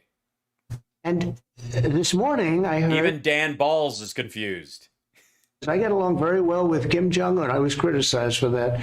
You didn't... Well, buying his bullshit. Thing about North Korea for 4 years. Well, no, we heard a lot about North Korea for 4 years, and it turns out they were actually continuing to build ballistic missiles that could reach the American shores. And we heard about that, and you ignored it. We heard both about them doing it and you ignoring it. You took office, you were going to put us in war. That's what Obama and the rest of the Democrats told us. And you as president would put us in war with North Korea, and you calmed it all down and put him in his place. Rocket Man, the whole thing. Remember he's got a red button in his desk. I said, I have a much bigger red button, and my red button works. And it was really nasty for a month or two. People thought, wow. And then all of a sudden, he wanted to go to the Olympics. Let's meet at the Olympics, which was a big failure until he said that, because nobody wanted to go because they thought the Olympics in South Korea were going to be bombed. So all of a sudden, he wants to go to the Olympics. And then we ultimately met in Singapore and Vietnam. And more importantly, I met him in North Korea. Yeah, and we're familiar. It's time. And now you recognized his government as legitimate, and came back from that meeting and undercut the South Korean government. So yeah. And he and I got along great. He and I. What's not to like? You were fucking up the South Korean strategic security partnership. I mean, why wouldn't he like you? Absolutely got along great. You know, they hate to see that. Oh, that's a terrible thing, but you're getting along. Just like now. Keep your friends close, your enemies closer. Yeah, they said, why did you... Yeah, no. Sorry, you keep your friends close and your enemies closer is like gangster bullshit. You fucking moron. Yeah, we should have, you know what? The whole Auschwitz thing, it would have been better if like Truman had just taken Hitler shopping. To the Taliban, because I told the Taliban, you play games with us and we're going to blow you to pieces. That's what I told them. I said, now we can start talking about how we go about it. But if you play any games, we're going to blow you to pieces. Worse than any country has ever been hit, we're going to hit you. But they say they're so stupid. It's grossly income. Why are you dealing with the Taliban? There's nobody else to deal with. Yeah, you're kind of undercutting. I don't know. Some asshole was on the news a little bit ago talking about how it's stupid to. Yeah, it looks something like this. I don't recognize him, but he was. I'm just saying, Mr. Former President. If that's indeed that was the job you had, I'm not familiar. I mean, I only memorized the really important historical presidents, so I have to say, you know, I thought, weren't you a game show host? No offense to game show hosts, some of them are lovely people. Nobody else to deal with, but they didn't deal with the Taliban, right? They dealt with the Taliban from weakness. I dealt from strength. Yeah. The strength of blowing off the deal and staying forever. With the Taliban, when I took over, we had almost 20,000 soldiers. When I left, we have 2,500 soldiers. I'm the one. I got them out. And yet those 2,500 in strategic places. There was 8. He brought it up to 15, back down to 8. Then he took 5 out right before the election because he thought it would help him. Held that country perfectly. Perfectly. Yes, I think today, Donald Trump, of course, because he's sort of our only contestant, wins the 5 eggs award today, clearly. 5 eggs. So, congratulations. 5 eggs in a month. That's right. Only 5 eggs. He's only ever going to get 5 eggs, even though Eat 2 eggs a day. Right. Yeah. But Trump gets today's 5 eggs. 5 eggs. The award for saying the stupidest shit anyone could possibly say while cameras are rolling. You get 5 eggs. 5 eggs. Congratulations. I want to bring people back home. And I could have even seen leaving a very small force. You know, we do another. Yeah. Stay but leave. You can stay and leave. Sure. Is it sort of we're just playing just the tip with Afghanistan forever? Countries, I don't know if that's a good thing or a bad thing. I think It's a bad thing. country should pay a lot, like South Korea should be paying. Yeah, we could have kept soldiers there and extorted the Afghan government into paying for us being there and never leave, even though they don't need us there, in theory. Yes. Yes, The Apprentice was a game show, not a reality show. Very specific. And he never fired anybody on The Apprentice. The producers made the decision.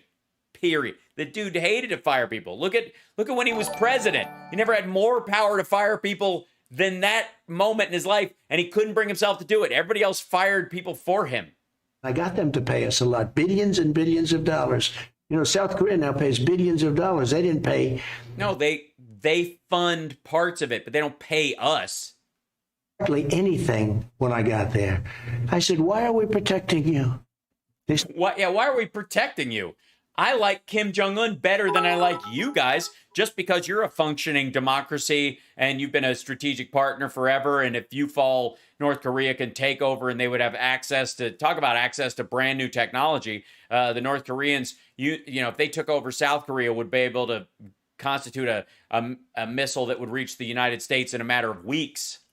Because you have always done it for 85 years. I said, well, we're not. We haven't always done it for every 85 years. We've had reasons to do it for 85 years. Do it anymore. Look, you have to pay. You're a wealthy nation. You make the ships, you make the television sets, you stole our television industry, you did everything. You got to pay us. And they paid us. I mean, it wasn't so easy, but it was nasty conversations for a couple of weeks. After a couple of weeks, billions and billions of dollars they pay us. No, they don't. They pay for their part in the strategic security agreement, meaning that they fund their own ships and stuff. You know what the Biden administration just did? I said, you're going to have to pass much more than this. They agreed to a cost of living increase. You know what a cost of living increase is? Like nothing. I just see it 2 weeks ago. It was reported that South Korea's agreed to pay the cost of living. Cost of living on the money that I got, okay? No, it's nothing. It's so sad So when you ask me, was it on purpose? I think it was gross incompetence. I think the whole country is running incompetently, We'll get to that in a minute. except for stealing elections. Yeah, that's the one. I got Except for stealing elections, that's the one area where they've just fucking nailed it. The Democrats can't do shit. Biden is a doddering old fool who can't finish a sentence. But man, can he steal an election? Holy shit! Who even thinks somebody could learn how to? I mean, that's amazing. He's so good at that. Yeah, of course, this guy is he knows more about ISIS than generals, more about taxes than the IRS, more about business than the Fed and money than the Fed. But obviously, 8 volunteers in Georgia can kick his ass while he's president of the United States. Man. Oh, and then we got another ad. There's an ad with people. Hi, how are you? This is supposed to be all the people that are staring at an amputee?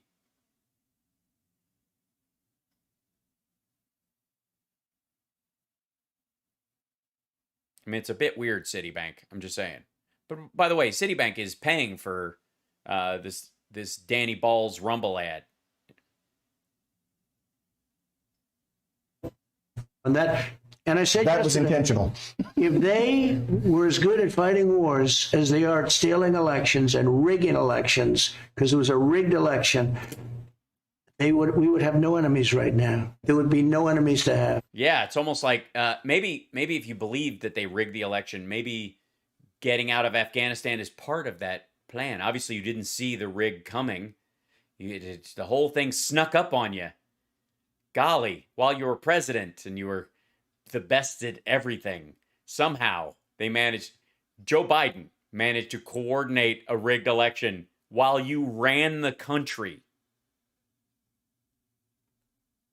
By the way, in the states Republicans control.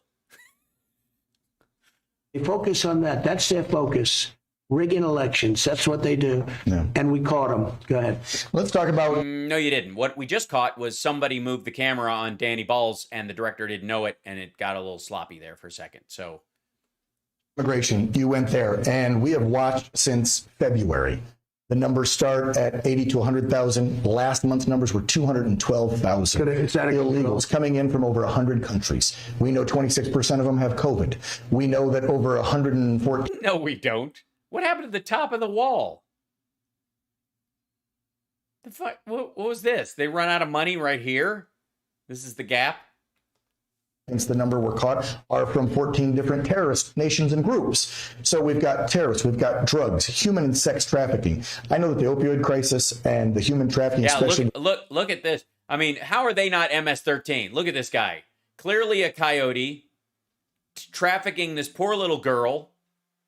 And here he is giving his phone number to one of the guys from Border Patrol, I guess who was a customer. There's another kid leaning up against the car. Like, look at these criminals.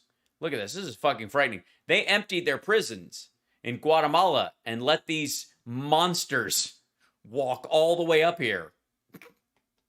Women and children, those were very near and dear to your heart to fight those hardcore. And those numbers were going Look at down. that. Look at it. She definitely just got sprung from a Honduran jail. Look at that. Look, and you'd think Trump would like her because look how she wears her mask. She's not covering her nose like a Karen. That is her mother, probably. I mean, or her agent. When you Way were in, down. way down. Record down. I've had on several folks from the border agency. Yeah, look at these monsters. There's women and these little kids. I'm just saying, guys, if you're going to pick images, try a little harder, maybe. Retired now because they're allowed to speak with us once they're retired because Biden has muzzled them to the press, especially OAN. They've told me that besides morale being the lowest, compared to when you were in charge just a few months ago. Yeah, we used to be able to beat children. Numbers in over 21 years on almost everything. The highest drugs. By the way, we had morale. They were great. The Border Patrol and ICE, you know, they're great people. They're brave people. You wouldn't want the job. You wouldn't want to be an ICE agent and have to go into, they call it a den. Actually, he would like that. But here, listen to this story. An ICE agent that has to go into a den. He's about to tell us a story from, I think basically it's from Sicario 3. Of MS-13 killers in Chicago or someplace. Uh-huh. We're talking about the border, you know. say, come with me. And you walk in there and the fight starts and everything starts. It's very dangerous. These are brave, incredible people. They virtually... What the fuck is with this over the shoulder? Can you turn the ISO up on this? Guys, I thought this was a professional news organization. You're not checking your cameras before you start rolling?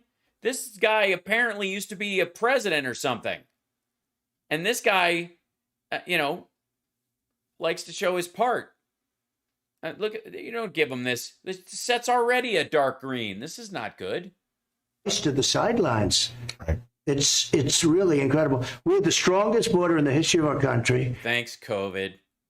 Now we have, 8 months later, we have the weakest border by far in the history of our country. We don't even have a border. Nah, not right. I mean, the wall was shit. Thanks for bringing that up. You know what I mean? Thanks for bringing it up. You have 500 miles of wall and it doesn't work for shit. Somebody finally, thank you, whoever you are, for bringing that up. I think we can all agree that whoever built that wall was a complete asshole. I don't know who paid for that, but Jesus, it doesn't work at all. Like it worked like, was it made out of marzipan? It worked for fucking 6 months and then nothing? Now kids are just pushing it over. Like it's a $5 ladder can get over it? What a bunch of shit. Whoever thought that building a wall would solve the problem? Yeah. Why do you think, and this is another thing, he doesn't. I can answer that question. He doesn't actually. He doesn't think. He's just, his corpus callosum is connected directly to his voice box. And it's got his ego sits on it like a tick, just like sucking energy off of it. Like about the Middle East. Why would the Biden administration want to allow, by the end of this year, by most figures I've looked up, it's going to be 1.5, 2 million illegal people. Yeah, 2 million by the end of the year. Why would you want to do that? Are you trying to then, and we see where we're shipping them. They're shipping them to the Midwest, the South, red states mostly. Is this? Yeah. And it wouldn't be because there's a lot of religious organizations that sponsor them. And you have a tendency to find foster care families in red states specifically. And there's a mix of reasons. Deeply religious people who believe that they're good at child rearing and believe that adoption and fostering is a valuable effort. And then other people who live like ticks off the state while pretending to be free. Planned for another way to cheat at elections. So they say it's cheat at what? Sorry? What was that again? Is this a plan for another way to cheat at elections? So they say it's the votes, but I don't think so again. Yeah, no, I don't think it's the votes. I think it's just incompetence. I don't want to be naive. I think they're grossly incompetent. I really do. Yeah, I don't even think they know where these people are going. I think it's kind of like they're letting these children in and then they're losing track of them. I feel like, 800, couple thousand kids are just lost in the system. You know what I mean? That's how it was when I was president. I don't think it's the votes because they cheat on the elections. They don't need votes. They cheat on the elections. Why do we have to bring in a bunch of non-citizens who won't be able to vote for 10 to 12 years minimum when we can just cheat? I mean, come on. 43,000 votes were found last night. They cheat on elections. No, there weren't. What do you mean 43,000 votes were found just last night? He's just going to drop that. He's going to, 43,000 votes found last night. Yeah, all for Biden. Were given to Biden ultimately because somebody in a red district tried to flip them from him to you. And and obviously, the best person I think to find fraud in an election is someone who attempted fraud in an election, failed, and now is using the existence of said fraud to try and get themselves back in a position of power. Who would do such a thing?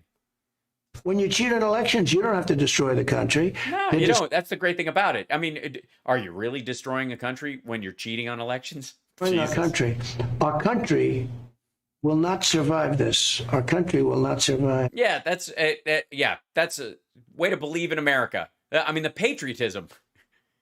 And look at where they're coming from. They're coming from Yemen. They're coming from the Middle East. They're coming from all countries that are very sick countries, very sick. Very sick countries, just disgusting, sick countries. Well, if you sit in a shithole, you'll get sick. I've heard this. Very mean, nasty. Yeah. They're coming from all countries that have problems. Yeah, all countries that have problems, unlike ours. Thank God we don't have any problems. Man, can you imagine if Canada had problems? They're not going to be helpful to us. No, they're not. I mean, do you really need to speak Pashto? You know, at the who needs that? And a lot of them are criminals. Right. They're emptying their jails. If you look at there they are in Yemen, and then what do? Swim? Honduras, El Salvador, and others. Yeah, they're emptying their jails. Yeah, other countries that he totally knows the name of. To our country. Can you believe this?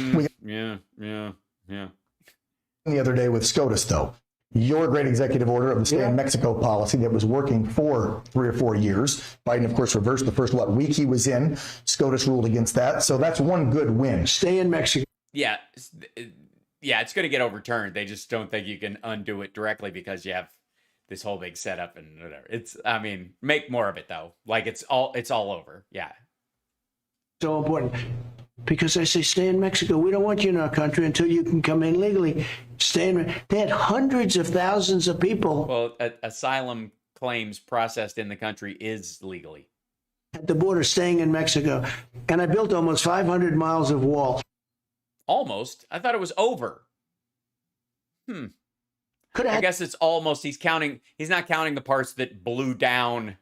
Of it finished in 1 month. 1,000 people in the chat. Give a thumbs up and a like, everybody. Come on. And if you're a troll, don't forget, give a thumbs down. For God's sake, write something because it helps us out anyways. I mean, look at it. It's one of the reasons why we've had 4,000 new subscribers in the last 10 days alone.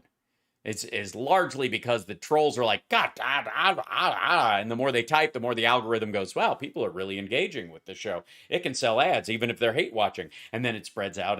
And so thank you guys. Thanks so much. 2.5 years of litigation, or I would have had it finished easily. Had to fight everybody. Well, yeah, you didn't start the part where you were going to seize lands from Texans and Arizonans. But yeah, give that a shot. 2.5 years of litigation. Then I started it. Built almost 500 miles. That's one of the reasons. Almost. That is new, isn't it? The numbers are so low. But he should finish it. He should finish it. Yeah, paint it, at least. He should finish it. He could do it in a month. Yeah, totally. I mean, all it needs is a paint job, a couple of little patches here and there, and it would totally work. Nobody'd be able to climb it. Contractors are suing, wanting more money than they got to build the thing in the first place. Gee, it's almost like somebody who drafted the deal with them was a complete asshole. Because they're saying they've been caused great harm by not finishing. Right. The contracts were signed, he pulled it, and it's going to cost the American taxpayer money not to finish the wall. Billions and who didn't put like clauses in there that if we decided to cancel it or funding runs out or there's any act of Congress or a change in leadership, they could just stop that part of it. What kind of an idiot would do that? Millions of dollars not to build the wall. Yeah. Anyway, but we finished most of it, and it was most of it. And his help, and that's what gave us these low numbers. In addition, really, and then it stopped giving us these low numbers. Huh?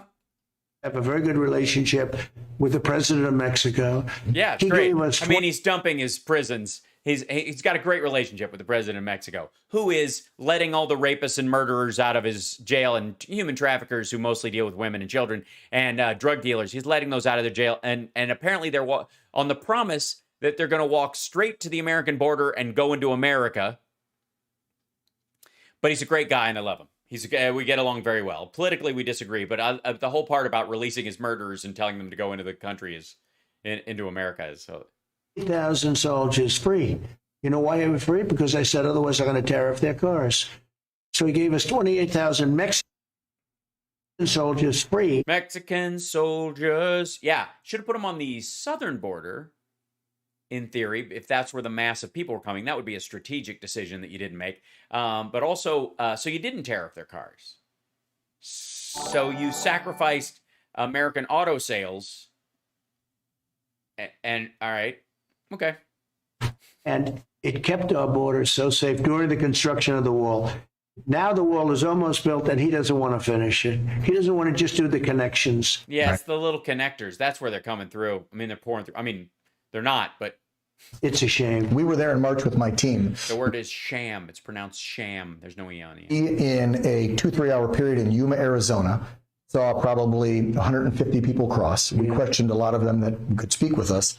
We found them from 12 Yeah, they don't. No one at Newsmax speaks Spanish. It's a firing offense. countries, a lot of men and women and children, young, old, you name it.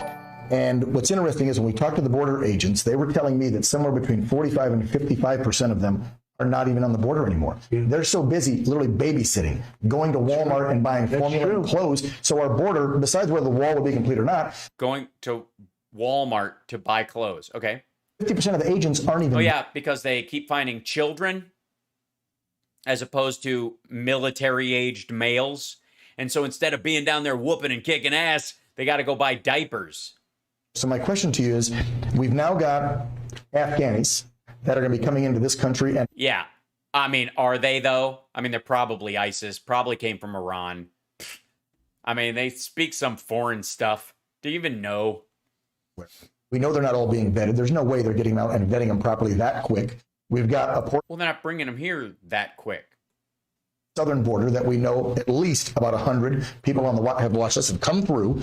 Are you worried, Mr. President, about another 9/11 style Oh, attack? you're going to have it. You're going to have it. As sure as you're sitting there, you're going to have Yeah, it. you're going to have another 9/11 as sure as you're sitting there because you're bringing in all these Afghans. And I mean, honestly. Forget about Afghan. You have many countries in the Middle East right now where they're coming in. But with the Afghans, we're bringing them all over the world, as we said, planes dropping them all over to countries all over the world. But here's the thing. Most of those countries are smart, and they're run smart. They're going to drop them off into this country. They're going to say, listen, we're holding them for a short period of time, but we want the U.S. to take them. We'll end up taking everybody. We're like the lapdog for every nation.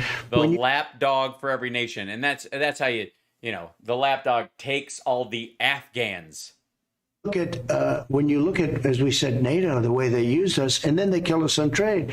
I said to Merkel of Germany, I get along with her nicely. I liked her. She's very smart. Yeah, not as much as I like the president of Mexico who dumps rapists and murderers into our country. I mean, maybe I'd like Angela Merkel more if she maybe, I don't know, got a boat full of German rapists and murderers and had them sail over here, or maybe flew them over. I don't know. We could work something out.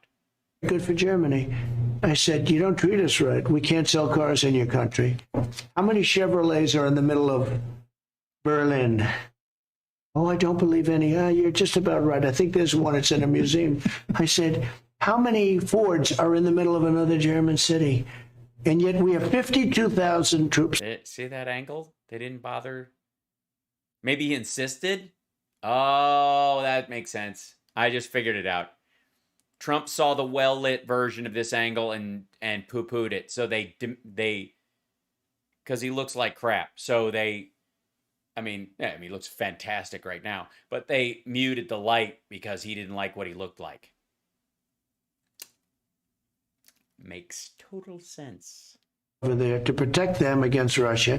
And then they make a deal with Russia to give them billions of dollars with a pipeline going into Germany to supply Germany with energy.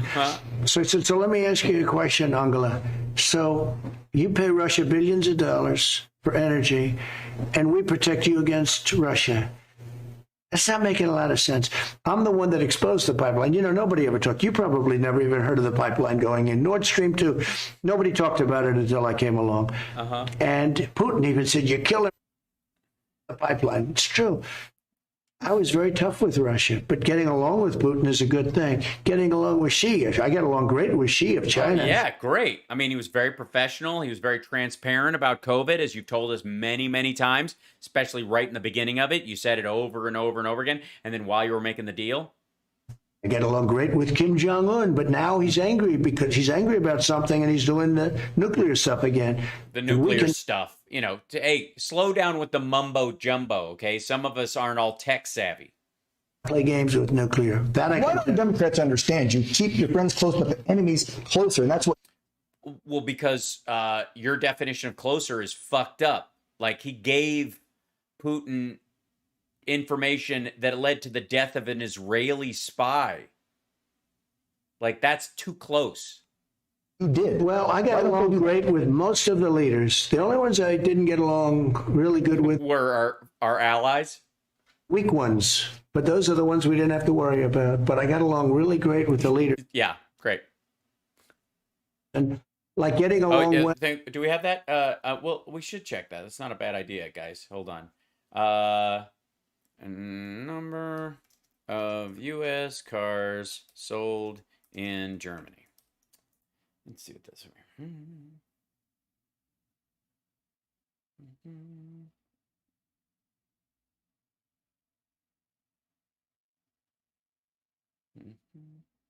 He's going Main America.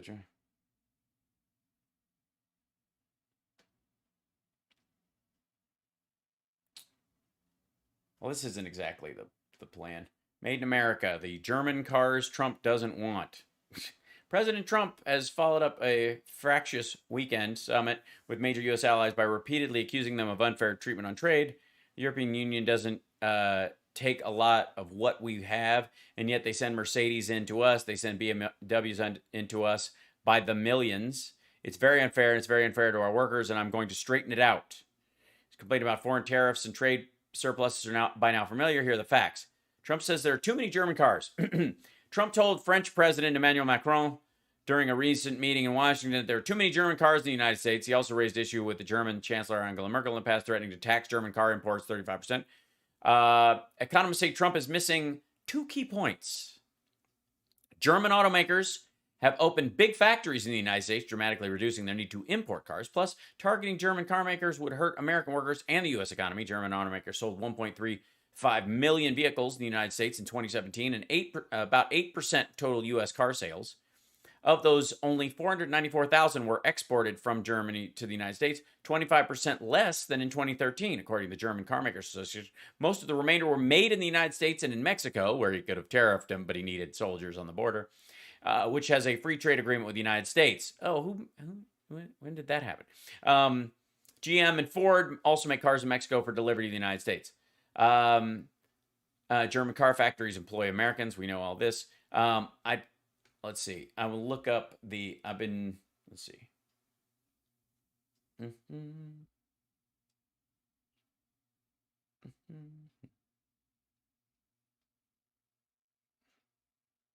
Let's see how many, I'll just do it this way. How many American cars are sold in Germany?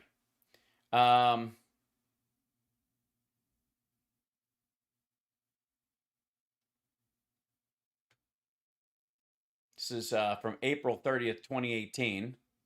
But this will give us a number on this thing as well. I don't understand this type of thing. That's good. 5,741 Mustangs were sold in Germany. Why American cars don't sell in Germany, and it's not tariffs. Europeans don't buy American cars because they don't like their huge size and appetite for gasoline, not because of import duties. Germany doesn't import many American-made cars. The reason is not what Trump believes. Europe's relatively high tariffs on imported vehicles, but the continent's preference for small, less polluting cars that don't cost a fortune each time they visit the gasoline pump. Europe is a highly competitive and very special market, which is due to sophisticated customer requirements. U.S. charges only 2.5% duty on imported brands like BMW, Mercedes, and Volkswagen, while Europe imposes a 10% duty on imports. But it's not the price that matters, but fundamental differences in the taste. 3 best-selling models in the U.S. are pickup trucks from Ford, Chevrolet, and Dodge. In Germany, there is not a single pickup truck among those 50 most popular models. As opposed to the car market, the U.S. is staunchly defending American manufacturers in the pickup segment. Imported trucks are subject to a 25% tax, not the 2.5% levy on cars. So 5,741 Mustangs. That's more than one that's in a museum. That would be a lie from Trump so far. What a surprise. And that was that year. with Putin. He's got his 2,000 nuclear warheads, and getting along well with Kim Jong-un was great. I got along with him. I actually liked a lot of these people. Yeah, don't say that. Getting along with them or manipulating them or outsmarting them or using a charm offensive like Reagan supposedly did is way different from going, I actually like the dude. And they liked me and they respected me. They like me because I if I could get away with spraying toxins into the face of my political rivals, I'd have done it. They respected our country, more importantly. Now our country's a laughing stock all over the world. I got along great, as an example, with President Xi. I call him King. He said, but I am not. Called him King. Here, King. Here, King. King. I said, yes, you are your president for life. It's the same thing. You're the king. But he and I got along great. And then COVID came. The China virus came. And when the China virus came, I made an unbelievable trade deal with China. That's what's keeping. Yes, it's not believable. I mean, they honored about a third of the first third, and the second 2/3 didn't exist. Farmers wealthy right now. But the trade deal I made with China was great. But you know what? Once COVID came, it was just a different thing. It was hard to my heart wasn't in it. I don't know. I mean, along with somebody, because it came out of China. It came out of the Wuhan lab, just as I said. The Wuhan lab. It's a New York pronunciation. It's only the most erudite people pronounce it that way. A long time ago. Remember when I said that and they went crazy? Right. The media to protect them. You know why? early Because they make a lot of 2020. money from China and they have a fear of China. But they immediately defend China. No matter what you do, no matter what you say, they defend China. No. No. I've been to China a bunch. If I shit on China about something legitimate, nobody has a problem with it. I thought there would be. I've written a couple of posts where I was like, I'm going to get hit by somebody for this. Nobody has. Nobody. I said it came out of the Wuhan lab, the Wuhan. No, you didn't. You said it came out of Wuhan, which is a city in Hebei province, and everyone knows that. But came out of the lab. Everyone went crazy. They took He me. didn't say it came out of the lab during his presidency. He did not. Twitter, but I turned out to be right. Yeah, we're going to get to that one. I want to stay with COVID. Get to that one when people have forgotten what he said. Let's see. Trump says, should we do that? One lab 2020. Let's see. Trump lies. There we go. This is what he's talking about. This article is a year old. This is what he's talking about them at reacting. Trump claims to have evidence that coronavirus started in Chinese lab, but offers no details. The problem wasn't that he brought it up or that he says it came from a lab. It's that he didn't actually. He said he had evidence and didn't show it. President touts unsubstantiated theory shortly after Director of National Intelligence rejects it. Maybe that's why. Donald Trump claims to have seen evidence to substantiate the unproven theory that the coronavirus originated at the Wuhan Institute of Virology. Despite U.S. intelligence agencies' conclusion that the virus was, quote, not man-made or genetically modified, which, by the way, is different than saying it came from the lab. This is during the Trump administration. This is his intelligence and his White House not being on the same page.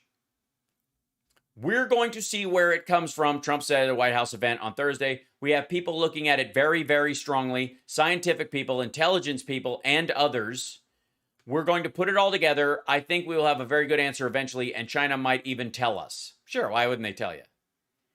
Explained what evidence he had seen the virus originated in a Chinese lab. Trump responded, I can't tell you that. I'm not allowed to tell you that. You notice all those people are when Biden's like, I'm not supposed to take questions because his staff is like, you got to be somewhere and you're going to get pissed and we've been talking about you staying on message and because you don't want to sabotage our agenda, when we're trying to get things like infrastructure passed, can you please not get mad at Steve Ducey and call him out in a press conference? You just say it and then we'll do a press conference later where you can talk to people, okay? And so Biden will sometimes say, I'm not supposed to take questions because he's going, I'm not supposed to take questions because my staff gets pissed because they know I'm going to be here all goddamn day and we have places to be. And nobody brings up the fact that Trump, when he was talking about the Wuhan lab leak story, I can't tell you that. I'm not allowed to tell you that. Why not? Because he knew it was bullshit? Yeah. Big one that our viewers at OAN want to know about. When it first started, and then it came out after you left office, people, of course, ran the tapes from the author when you were talking about it back in January, February, and The author? and the media, of course, accusing you of downplaying it. I understand. No, he said he downplayed it. You understood that from a business standpoint. Cheerleader. Talk Yeah, about it's business.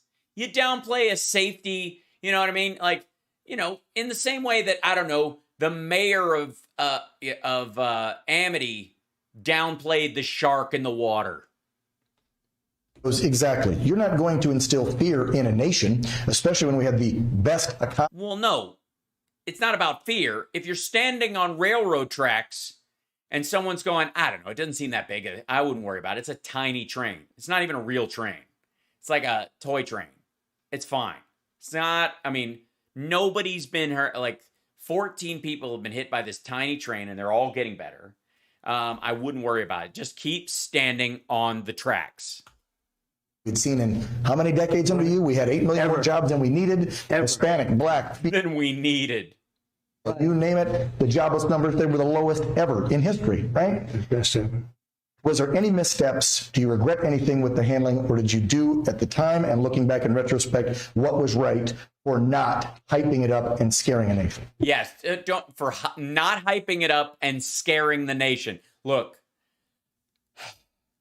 they're standing on the railroad tracks. We know that there's millions of people standing in the and a lot of them are going to get killed by this train. Not all of them, but once it plows through here, I mean, some people will jump out of the way, I suppose, the healthy ones. But anybody who can't move very fast is going to get killed by this train. But I don't want to scare everybody by saying, maybe step about 10 feet either side of the train tracks. I actually thank you for the question. I guess in life you always have missteps no matter what you're doing. Even if you get 100 in your exam, you could have done maybe a little bit better, right? No, if you get 100 in your exam, you got 100 in your exam. You can't. Great job. The ventilators, there were none. We made them in a short period of time. We had them being made in Ford and General Motors and Honeywell and, you know, all of these masks. It's weird because the Obama administration, let's see, admin,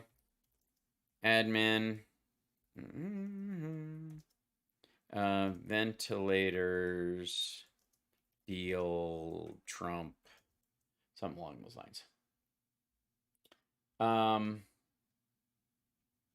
This part you might want to talk. Let's see. Trump administration quit. Trump administration overspent on ventilators by as much as $500 million. An investigation released Friday by House Democrats says that, hold on, I'll blow this up for you guys so you can see it a little better as well.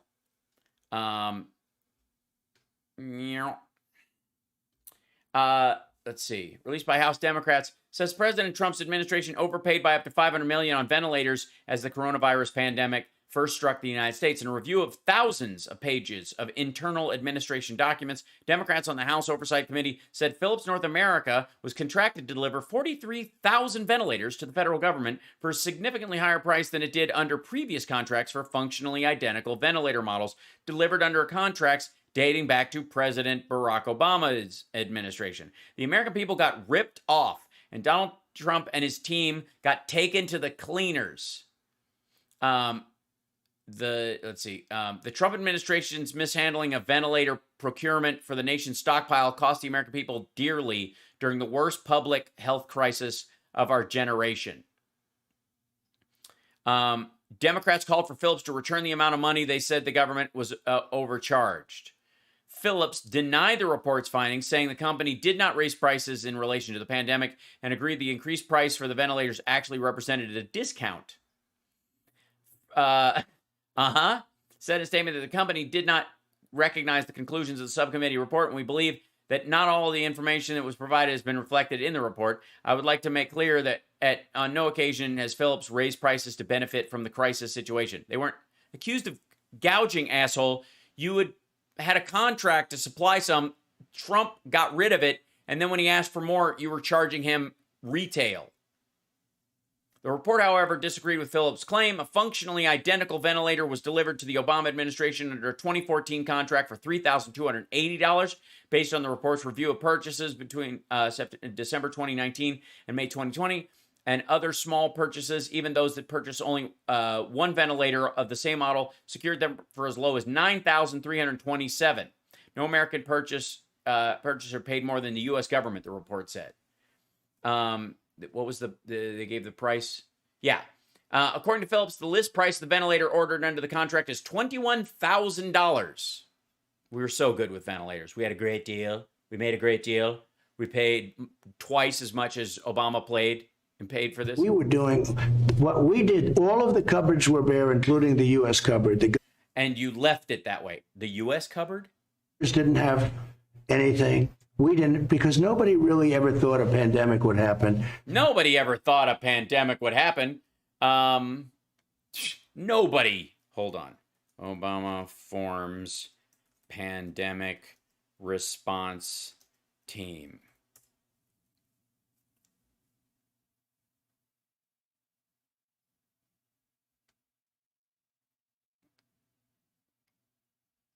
Hold on.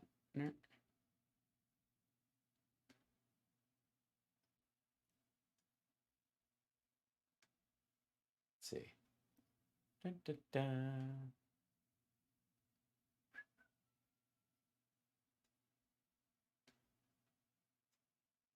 Nobody. And by nobody, he means Obama. He just considers Obama a nobody. So that's important.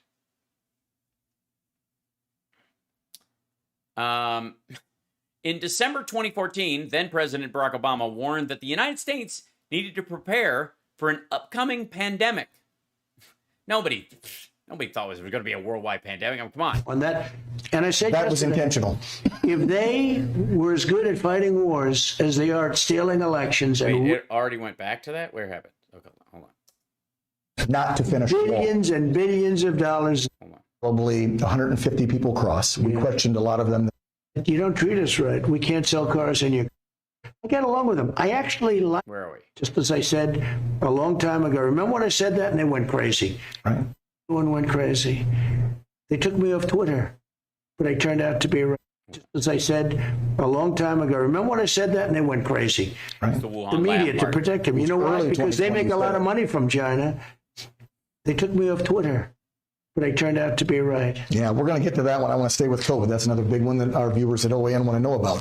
When it first started, and then it came out after you left office, people, of course, ran the tapes from the author when you were talking about it back in. Jump ahead. Exactly. You're not going to instill fear in a nation, especially when we had the best economy we'd seen in how many decades under you? We had 8 million. Yeah, you don't want to ruin the economy by warning people that they're in danger.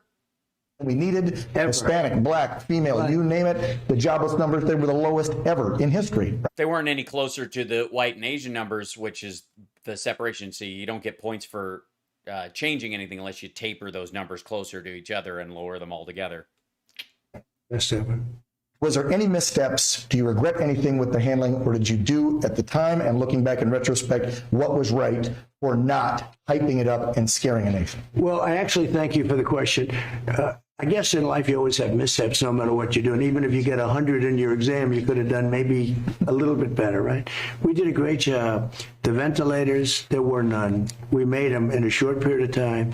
We had them being made in Ford and General Motors and Honeywell and, you know, all of these masks. We were doing what we did. All of the cupboards were bare, including the U.S. cupboard. The governors didn't have anything. We didn't, because nobody really ever thought a pandemic would happen.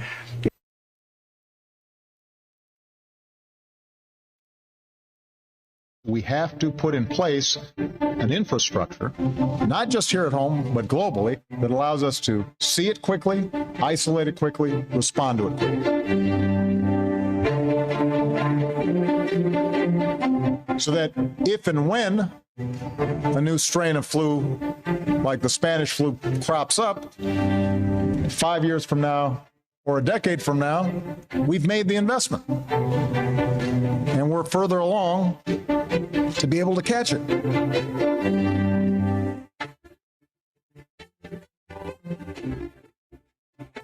Just in case, and nobody really thought about it. Okay, final chunk of the Trump thing, and thanks for hanging in there, by the way. Don't forget to give a like and a subscribe, thumbs up.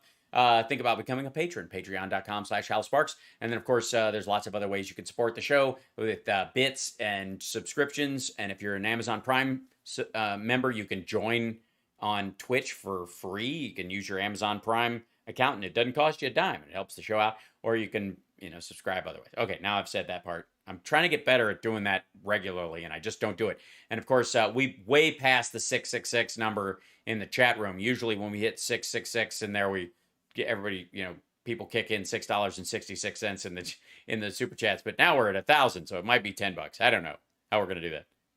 Oh, and we got to, hold on. It's going to be an ad again. Lady with a dog on a phone, tuning in with her boyfriend on his laptop. And he's calling her, and they both belong to a no excuses thing. American seat, and we'll paint our walls. We're doing all this stuff, and Dad's picking us up. And we're running in the thing with FaceTime, because family is everything. Mentalhealth.va.gov. Mentalhealth.va.gov. That's worth doing. There we go. Here we go. An ancient thing, or go back to 1917, which was so bad. 1918. And an ancient thing. Listen to this. Dude, SARS, MERS, It sounds like fucking tuberculosis. The fuck is wrong with you? an ancient thing, or go back to 1917, which was so bad. But nobody thought it was going to happen. Nobody thought it was going to happen. Let's see. No one thought, let's see. Pandemic response team.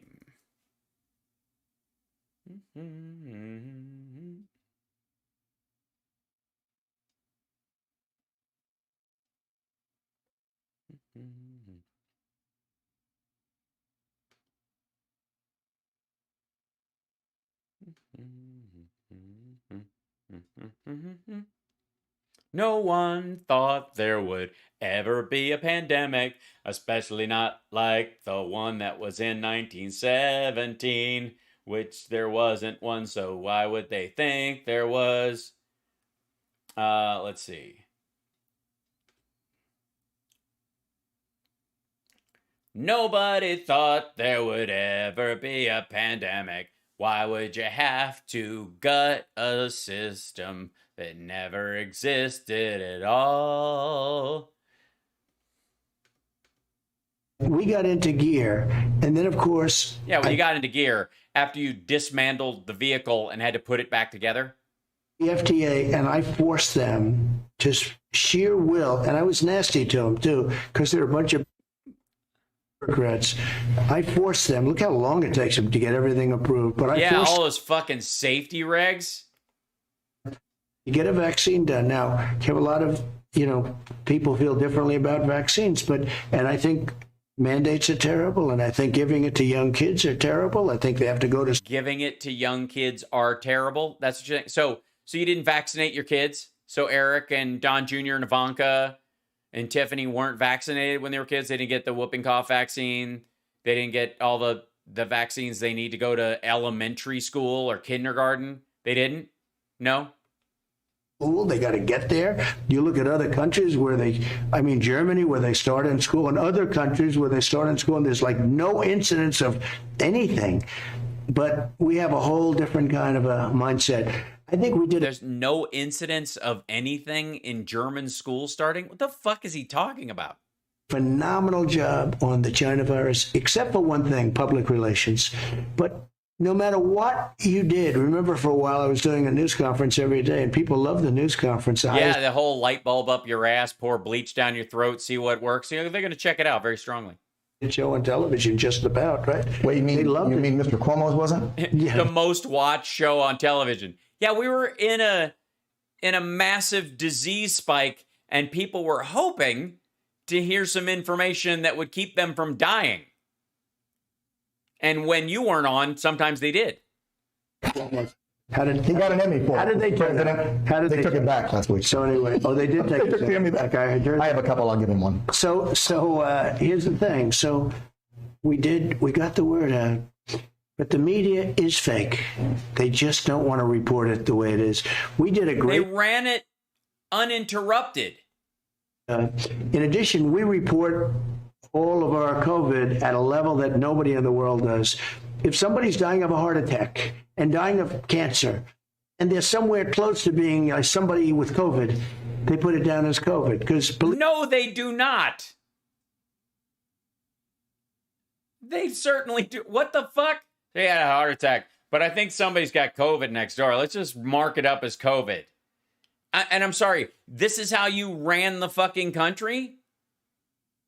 What are you talking about?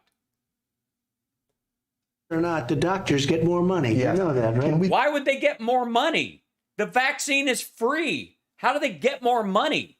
They get more patience with you. This is the same storyline they talk about with like AIDS in Africa. That if somebody has any number of other diseases, if you say it's HIV, you get, NGO funding and government funding. So the idea was that they would pad the AIDS numbers in Africa to get that funding, right? He's just taking that piece of his brain that kind of remembers that idea and overlaying it onto COVID, except during COVID, he was fucking president in the beginning. So who was doing this? Who in your, was there anybody? They did daily press briefings. Nobody thought to go, we got some numbers from Illinois. And, anybody who dies in Illinois, they're calling it COVID these days. A bunch of shit. And so while you were president, the CDC was just padding numbers and you had no say or no way of looking into it. And you seem to think you should be in charge of shit. clarify that, because that has upset me and I think millions of Americans for the last 18 months. Yeah. More so than the 600,000 deaths. 623,000 death toll. Yeah. And the lovely, and we'll get to CNN in a minute in the fake news, their lovely death ticker they had up in the last 18 months, scaring the bejesus out of American citizens. Yeah. Trying to get them to wear masks and get vaccinated so they don't die. And also showing them the actual number. I think to me is treasonous, but that's another. Posting the death toll from COVID is treasonous. This is, by the way, from an alleged newsman. Okay. How in the fuck? So facts are treason. Okay, right. Well, it's on brand. I will give them that. Story for another day with you. Well, they did have it, by the way, But it's not 623, is it? It's not much. Because it's died with and died from. And by the way, if you look at it died with and died from. Obviously, if they didn't have it, they wouldn't have died from the other shit they had when they died. They might have lived a couple more months or a couple more years. But they had 1 foot out the door anyways. Mm-hmm. Who the fuck needs grandpa? his real numbers, and if you look at other real numbers, and if you look at India's real numbers, there's more, but not because they're underreporting for bravado. That's China. India's doing it because they do not have the reach to see. They don't have the ability to test and see who died. They're just going by excess death. that's everything. If you're in the same vicinity as somebody with COVID and you die because your heart gave out, Right. you die of COVID. Thank you for No, you don't. First of all, that's not true. And you're just repeating what he just said. This is like watching shit hypnosis.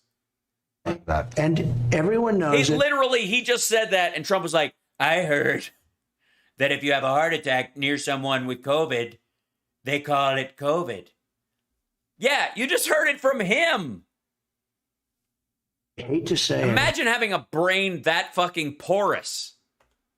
but we have an evil, corrupt media. It's corrupt as can be. And I never really figured out why. You know, what's bad about having a strong military? What's bad about having good education? What's bad? All these different things that we could talk about endlessly. Apparently not, because you just kind of brush over them and you just go, I have a lot of money, I threw it at that problem. But And it wasn't my money, it was taxpayer money, but largely corrupt. You guys are amazing. yeah, you guys would never post how many people have died from something. Like, let's say a ISIS-K bomber went off. You would never post, you know, the names of our soldiers and who they are, and and who was injured or whatever. You know, it's morose, like scaring the country into maybe not leaving Afghanistan, for example, which is, you know, would be treasonous according to me. Where's my satire button? I kind of need my satire button. Hold on 1 second. I'm going to get in trouble. Let's see. 1 second. There we go. Yeah. What? Yeah, there we go. Finally. Just to cover in case.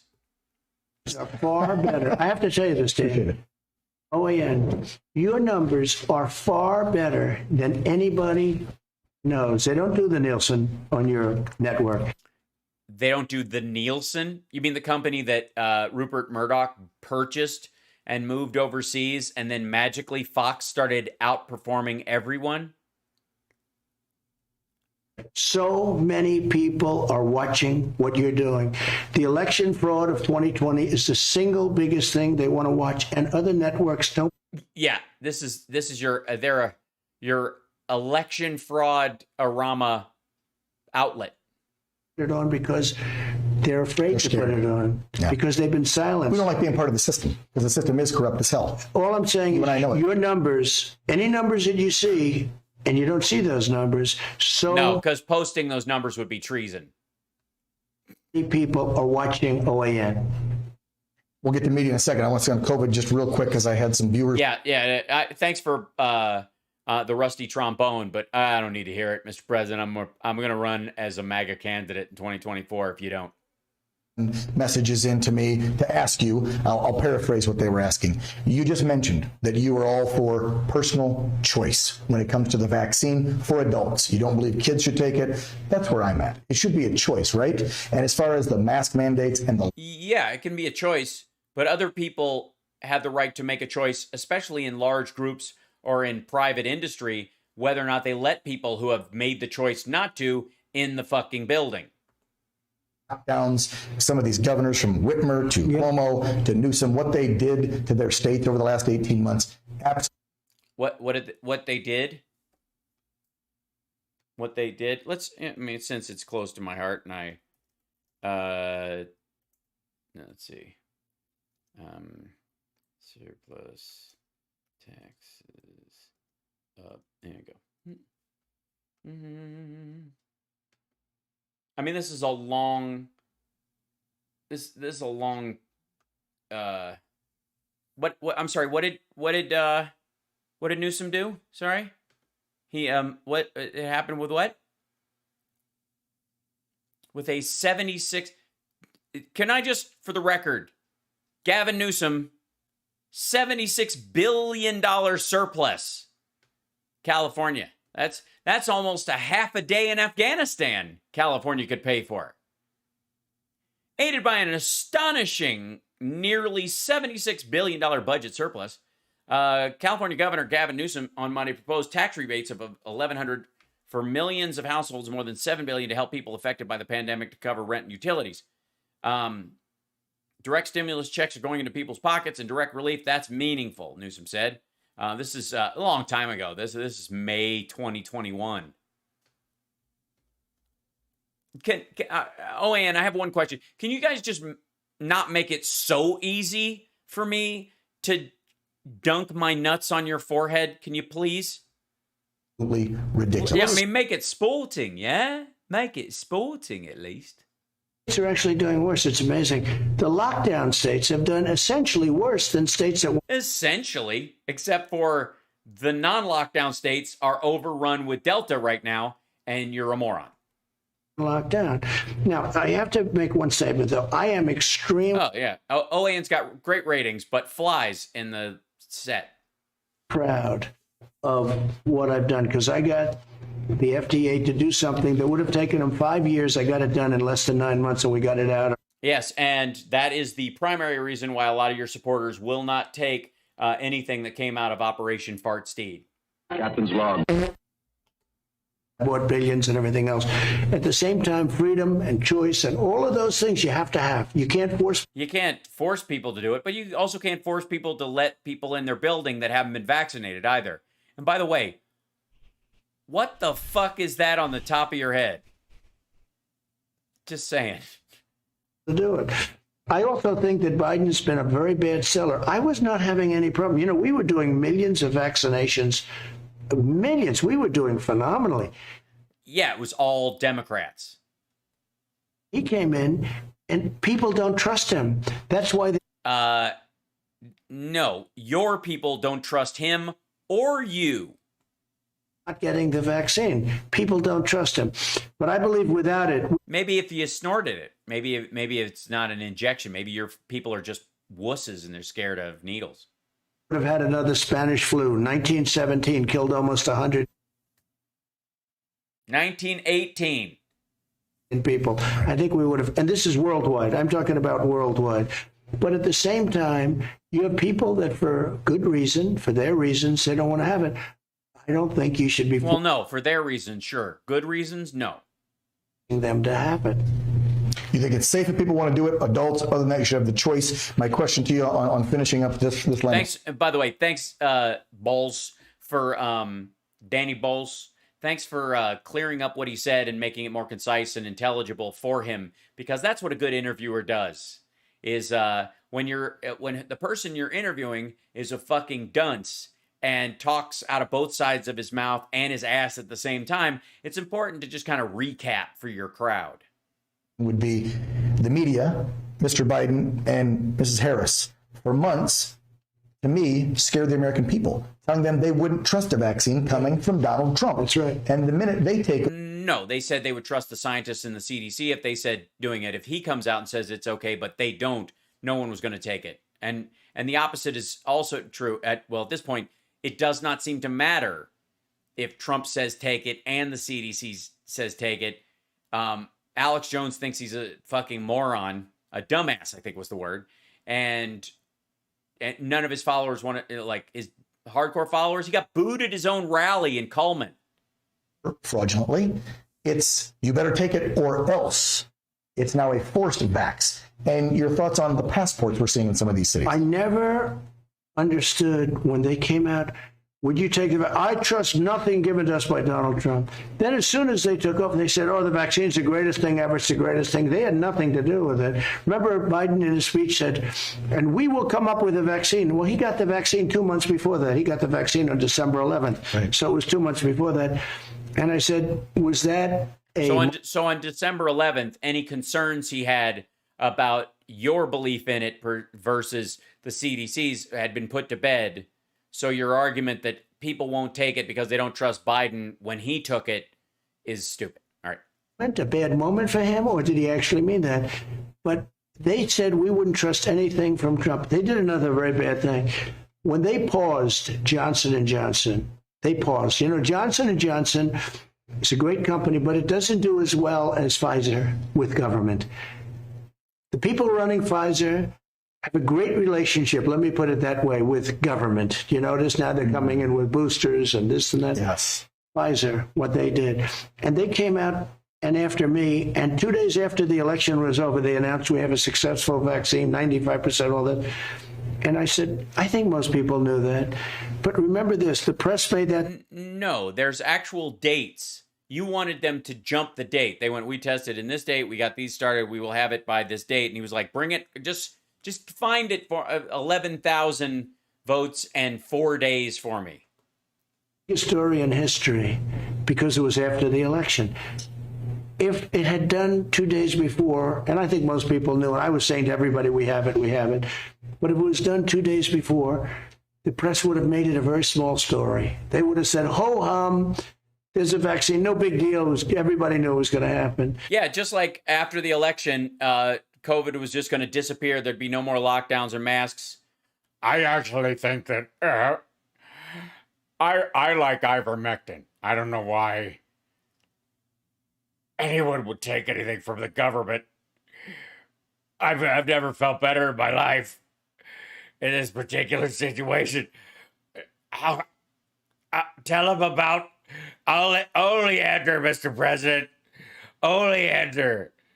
And ivermectin. I only take medicines I can find in a feed store. I've never felt better. Trump 2024. Sorry. But because it was after the election, they made it a big story. So I never viewed that as a big deal. The theft and the dishonesty of the election was a very big deal. Well, but on the vaccine, when they made that such a big story, if it happened 2 or 3 days or a week before, you wouldn't have even read about it because the media No, you would have read about it. is so dishonest. We're getting to that. I want to touch on the economy. You brought it up there briefly, and because prior to COVID, things were singing in this country. Let's be real. We just talked about Greatest economy in history. Exactly. Yeah, one thing though. U.S. recession, February 2020.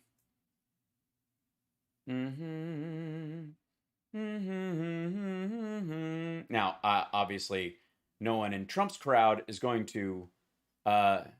He's dreamy. Go to your dreamy place. You're not going to like what I'm about to put on the screen. Don't do it. The United States economy officially entered a recession in February 2020. The committee that calls downturns announced on Monday, bringing the longest expansion on record to an end as the coronavirus pandemic caused economic activity to slow sharply. This is June 30th, by the way. The recession was not caused by a sharp slowing in February.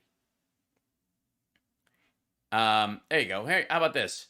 It's official. The U.S. has been in a recession since February. A peak in monthly economic activity occurred in the U.S. economy in February 2020. NBER said, after which the economy began to fall amid stay-at-home orders and business closures. Okay. Business cycle dating committee is determination of February 2020 peak in U.S. economic activity. We didn't have a shutdown till last week of March and beginning of April.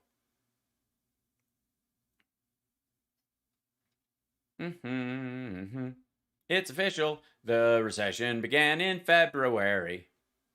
Best ever. Kudos to you, Mr. And President. did it a second time. So We built it a second time. We took care of COVID, which was a very tough time, and you had a lot of different views on it. Yeah, we took care of it. It's not around anymore. Anybody who died past the 300,000 mark, I don't know what they were dying of. Probably a heart attack from being close to somebody with COVID. And nobody really knew. We took care of COVID. I banned China from coming in. I banned And you Europe banned China. from coming in. And everybody said that's a terrible thing. They called me a racist, including Fauci was against it, everybody. Pelosi. Biden said I was xenophobic. I said, give me a definition of xenophobic, Joe. Do you remember? It's xenophobic, and it's not his fault. You don't know what it means. He had no idea what it meant, but they told him to say He had no idea what it meant. Have you found out since? Did Dan tell you? much these days. He said I was a xenophobe. But what happened is I banned... Which is, you hate the species in Alien, I think. China. Then Fauci said 4 months later, I saved thousands of lives by doing that's true. Probably hundreds of thousands of lives. During Operation Kiss Ass, where everybody realized that if you didn't blow smoke up Trump's ass all the time, he would deny PPE to states. He would slow the process. He would stomp around. He wouldn't sign the necessary documents. He'd be a complete toddler about the whole fucking thing. So everybody's like, "Oh my God, we're so lucky you're here. Oh my God." It's like the Twilight Zone episode with the little kid who everybody's afraid of. Doing that. But I built the economy a second time. We had the most number of jobs, 160 million people working. And it was very interesting. I think you'd find this interesting. Probably. For the first time that I can remember, many, many years, because it really started with Bush doing... I don't remember. Does anybody?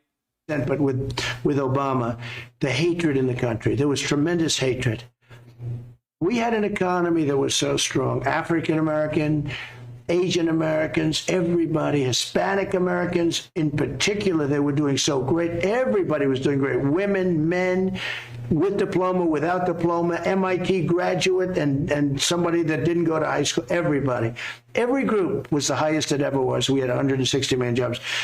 People were calling me from the left to get together. First time ever. And then we had Lindsey Graham. They come in from China, and that stopped. But I'm telling you, the country can unify, but the success is going to be what unifies it. And the problem is, right now, we're at one of the lowest points we've ever been. We have inflation. We have gas prices that are going to go over $5. You know, I left, it was $1.87 a gallon. Now it's going to go over $5. That's bigger than any tax increase you can give. Every 50 cents, and that's many 50 cents, is bigger. Yeah, especially the rapper. I've heard this. By the way, can you speak more about ivermectin? I've heard some good things. And by the way, first time listener, second time caller. Wait, second? Third, hold on. Third time caller. Sorry, I just had to check. My bad. The tax increase is small, really, for middle income people, small potatoes compared to that. But we have inflation, we have big tax Because there hasn't been a tax increase, so they don't know how to deal with it. increases scheduled, massive. We have got ourselves a mess of a country. Yeah, you touched on a few of those, and that's what I wanted. Yeah, it's just a mess with the whole. There we go. Hold on. Yeah. Stocks setting record after record. That's weird. When was this? Probably 2 years ago. Oh, today. All right. Oh, that's interesting. I didn't even have any thought about that. With the Biden administration. He's out there, and this has to infuriate you, I know it does me, taking credit for jobs simply that are coming back because we were closed down. They lost 3 million jobs in COVID. 4 million jobs this year alone in the Biden administration. Trump loses 3. Biden has 4. You can either admit that he created 1 million jobs in 7 months, or made the opportunity for people to hire more people as they were coming back, or you can enjoy my balls on your forehead. He's buying the jobs. And he's acting like, right, He's well, they're buying the jobs. And he's buying the jobs for America. people to stay home, you name it. When you look at what's happening with the jobs, he's buying jobs, and that means paying people to stay home. lumber up 600-700%, gas, as you said, we live in California, we're paying about $5 out there. Right. What are they doing wrong? And if About.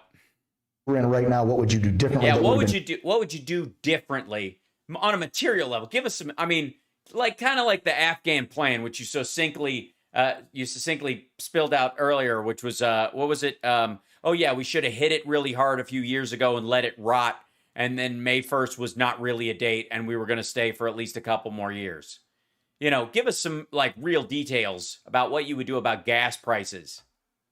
Starting this economy. And by the way, not what you did or what you want people to think you did that you didn't do, but you're pretending you did.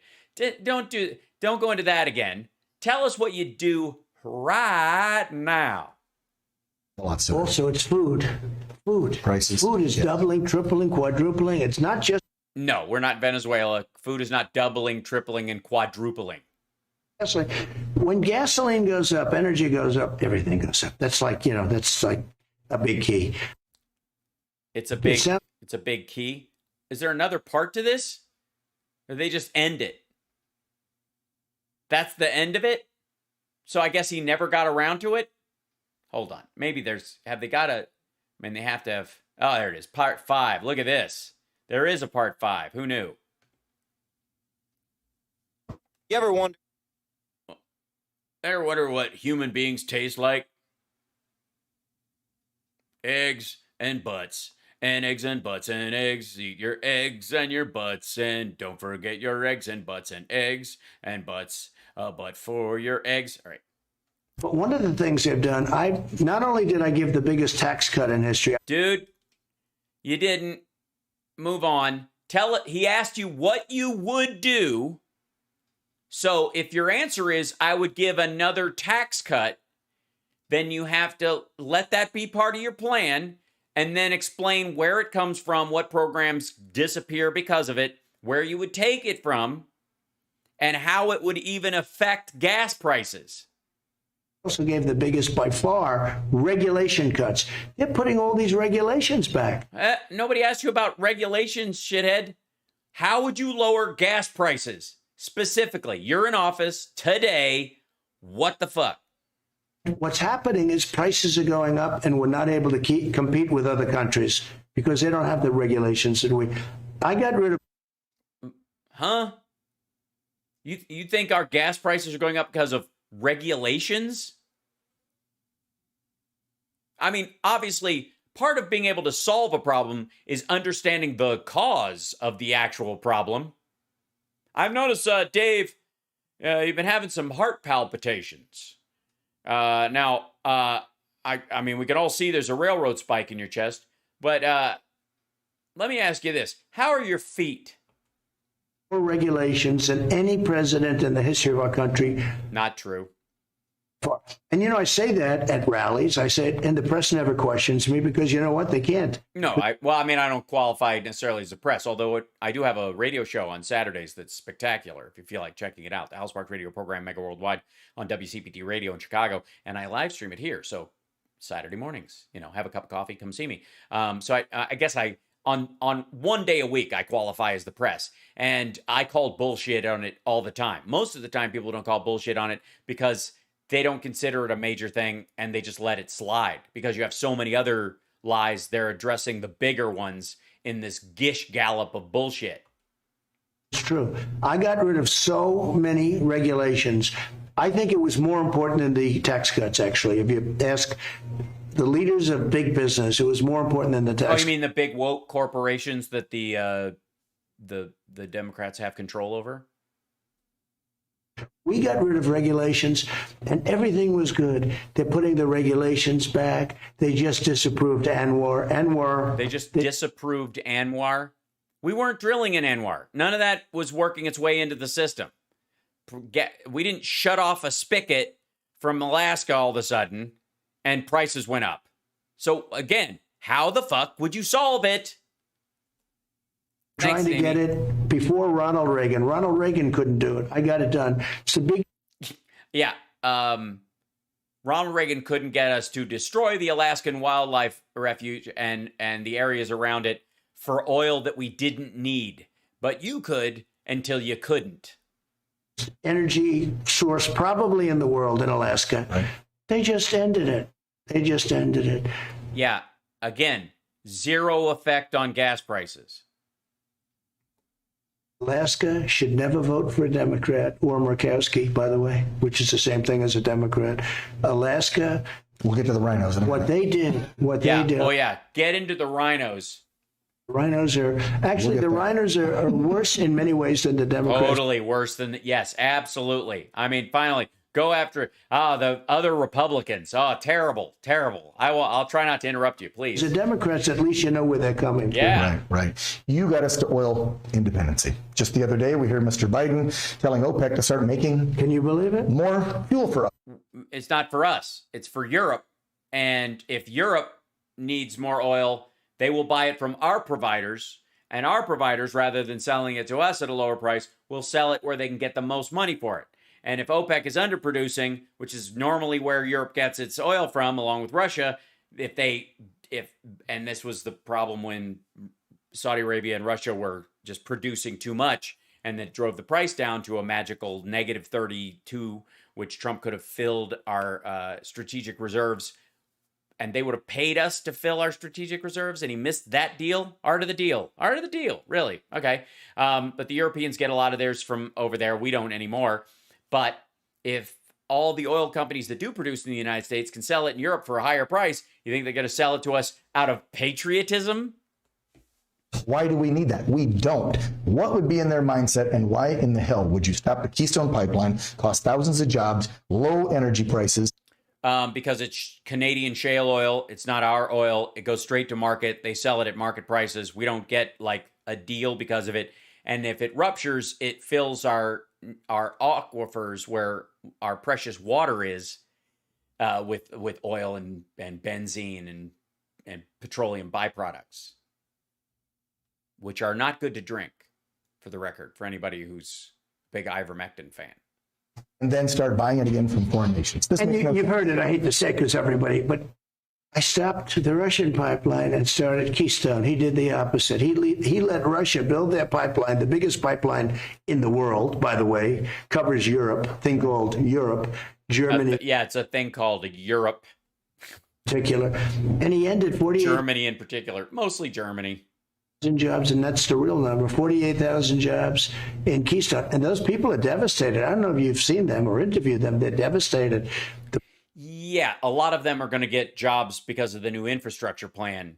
If Republicans really cared about those Keystone Pipeline jobs, they would pass elements of and sign off on which, I mean, 60 some odd % of Republicans like the infrastructure deal. So I don't know why any of them, never mind. Pipeline workers and all of the other jobs that go along with it. Is that to virtue signal the environmentalists, or why would you do that? I think he It did makes no that sense. to get on side of the radical left because for whatever reason they don't like pipelines, even though a pipeline is far better than trucking it and putting it on. Well, by the way, Canada can get their shale oil to market by driving it across their own fucking country. They have 2 coasts. They don't have to send it through the United States to the Gulf. Rail. Safer. I think he did it really because of the radical left. I think they're doing a lot of things. I just heard a statistic on Oh, one of this will be good. He's just heard a statistic. I can't wait. shows today. It's very interesting that we have less pollution in the air during the pandemic when everything was shut down to a large extent. Right. There's less pollution. There was no more. In other words, you would think that it would have gone down, up, some. Nothing It barely happened. changed. I did see If that. anything, it got better. It got better. And we're talking about carbon in the air. It got better. Now, why would that be? You know, what's going on? The numbers. Wait a minute. Yes, there was less pollution in the air. And if you're measuring it, it stacks over time before it can be processed. A lot of it goes, the trees and the ocean will absorb some carbon dioxide and the like. And so last year's impacts will be felt for this year and a little into the future. But once things start up again, it will be a while before the number goes up to reach those. I mean, really? Better. They are using the environment to destroy our country. When I look at Yeah, it's terrible. They're using the environment to destroy our country. windmills over these gorgeous fields, and now you look at windmills, and after 8 or 9 years, they start to rot and to rust. Well, yeah, I mean, you would want to service them in theory.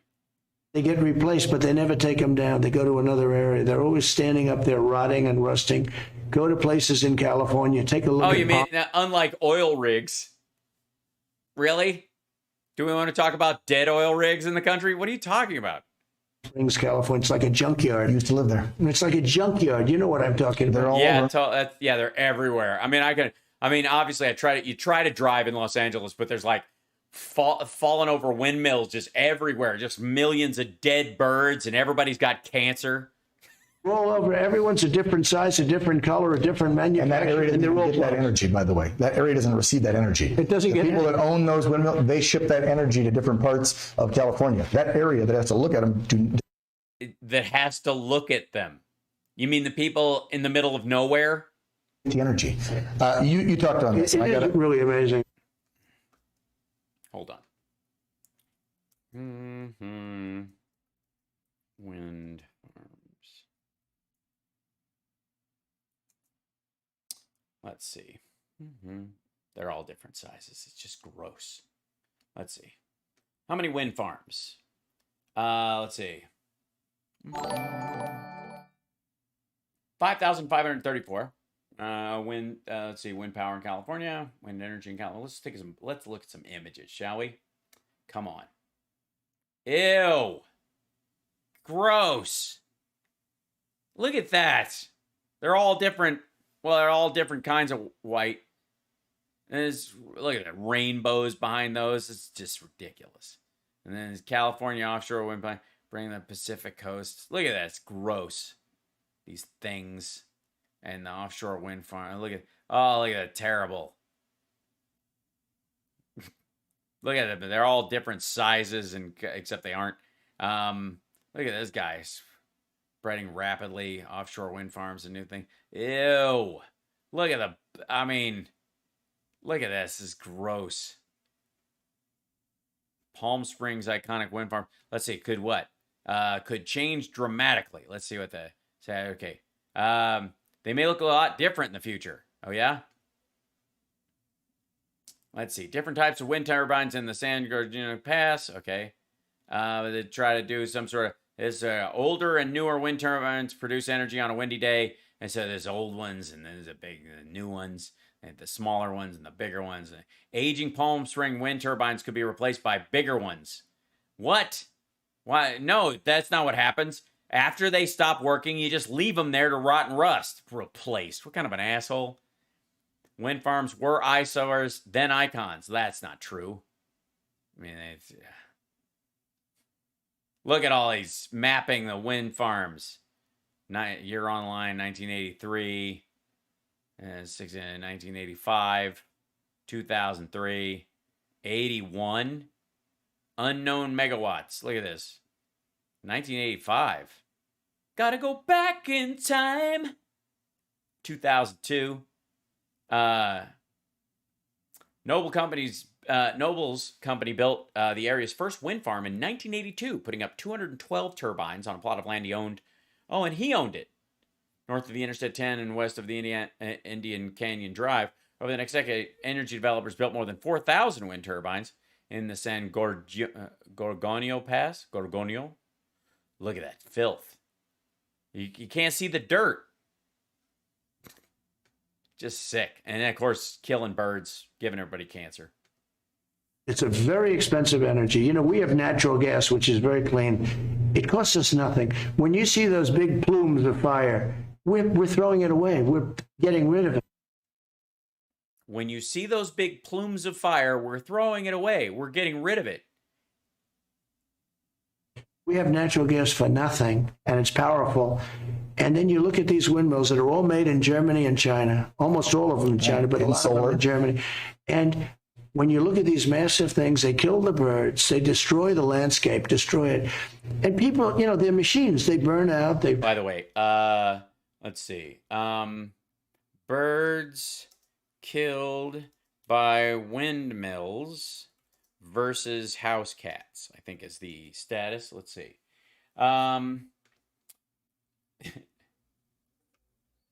Wind turbines aren't killing all the birds. Cats are, little fuckers.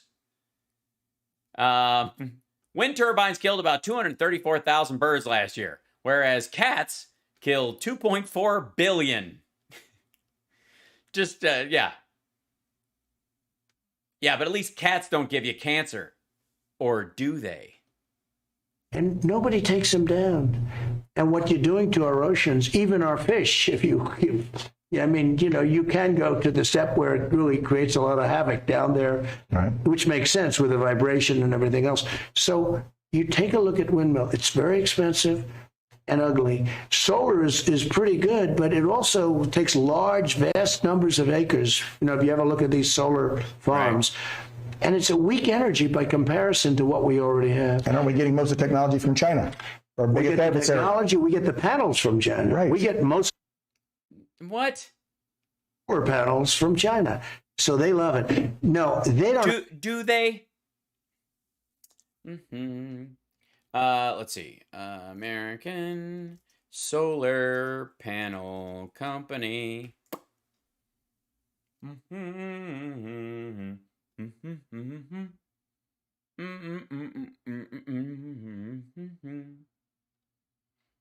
What are the top companies making solar panels in the United States of America?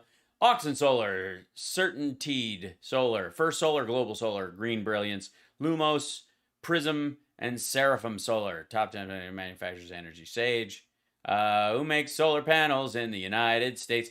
Overall, we found 3 manufacturers making high-quality American-made solar panels: Mission Solar, SolarTech Universal, and Tesla Panasonic. They partner up to make them. Best solar panels made in America, in the USA in 2021. The best ones. Our findings: we recommend Mission Solar. They're durable. SolarTech Universal and Tesla Panasonic. Those are the smartest ones. There you go. There you go. Okay, fine. Nobody makes them in the United States, and you can't. It's not like you can ask. You know, they open up coal plants every week. They open up a new plant. You know that. China's opening up a coal plant every single week. No. Let's see. Chinese pollution. Let's see. Coal. Let's just try it.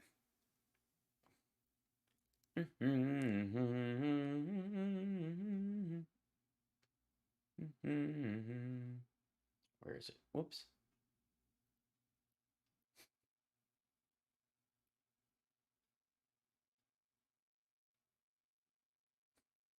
This is from American Progress, so he probably won't believe it. And it's also partially bullshit, but there you go. Everything you think you know about coal in China is wrong. Chinese energy markets send mixed signals about the nation's policy intentions and emissions trajectory. Renewable energy analysts tend to focus on China's massive renewable expansion and view the nation as a global clean energy leader. Coal proponents, climate skeptics are more likely to focus on the number of coal plants in China. Brought a group of energy experts to China to find out what's really happening. Visited multiple coal facilities, including coal liquids plant. Went to nearly 200 meters down on one of China's largest coal mines to interview engineers, plant managers. I'm sure they told you the absolute truth.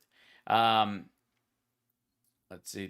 China's new coal-fired plants are cleaner than anything operating in the United States. China's emission standard for conventional air pollutants from coal-fired plants are stricter than the comparable U.S. standards. Demand for coal-fired power is falling so quickly that in China that the nation cannot support its existing fleet, which is, again, something they told them. I don't buy it personally, but yeah, they're not building one a week is the point. Go back into the Paris Accord, which is the supposedly climate accord. Costs us $1 trillion. It's not supposedly. It's actually called the Paris Climate Accord. And the reason is because it's a climate accord. No, it's going to cost us way more than $1 trillion. China's not included for another 15 years. Russia's included in the dirtiest year, mid-1990s, the dirtiest year. That was where they have to go by. And we have to suffer with the highest standard ever.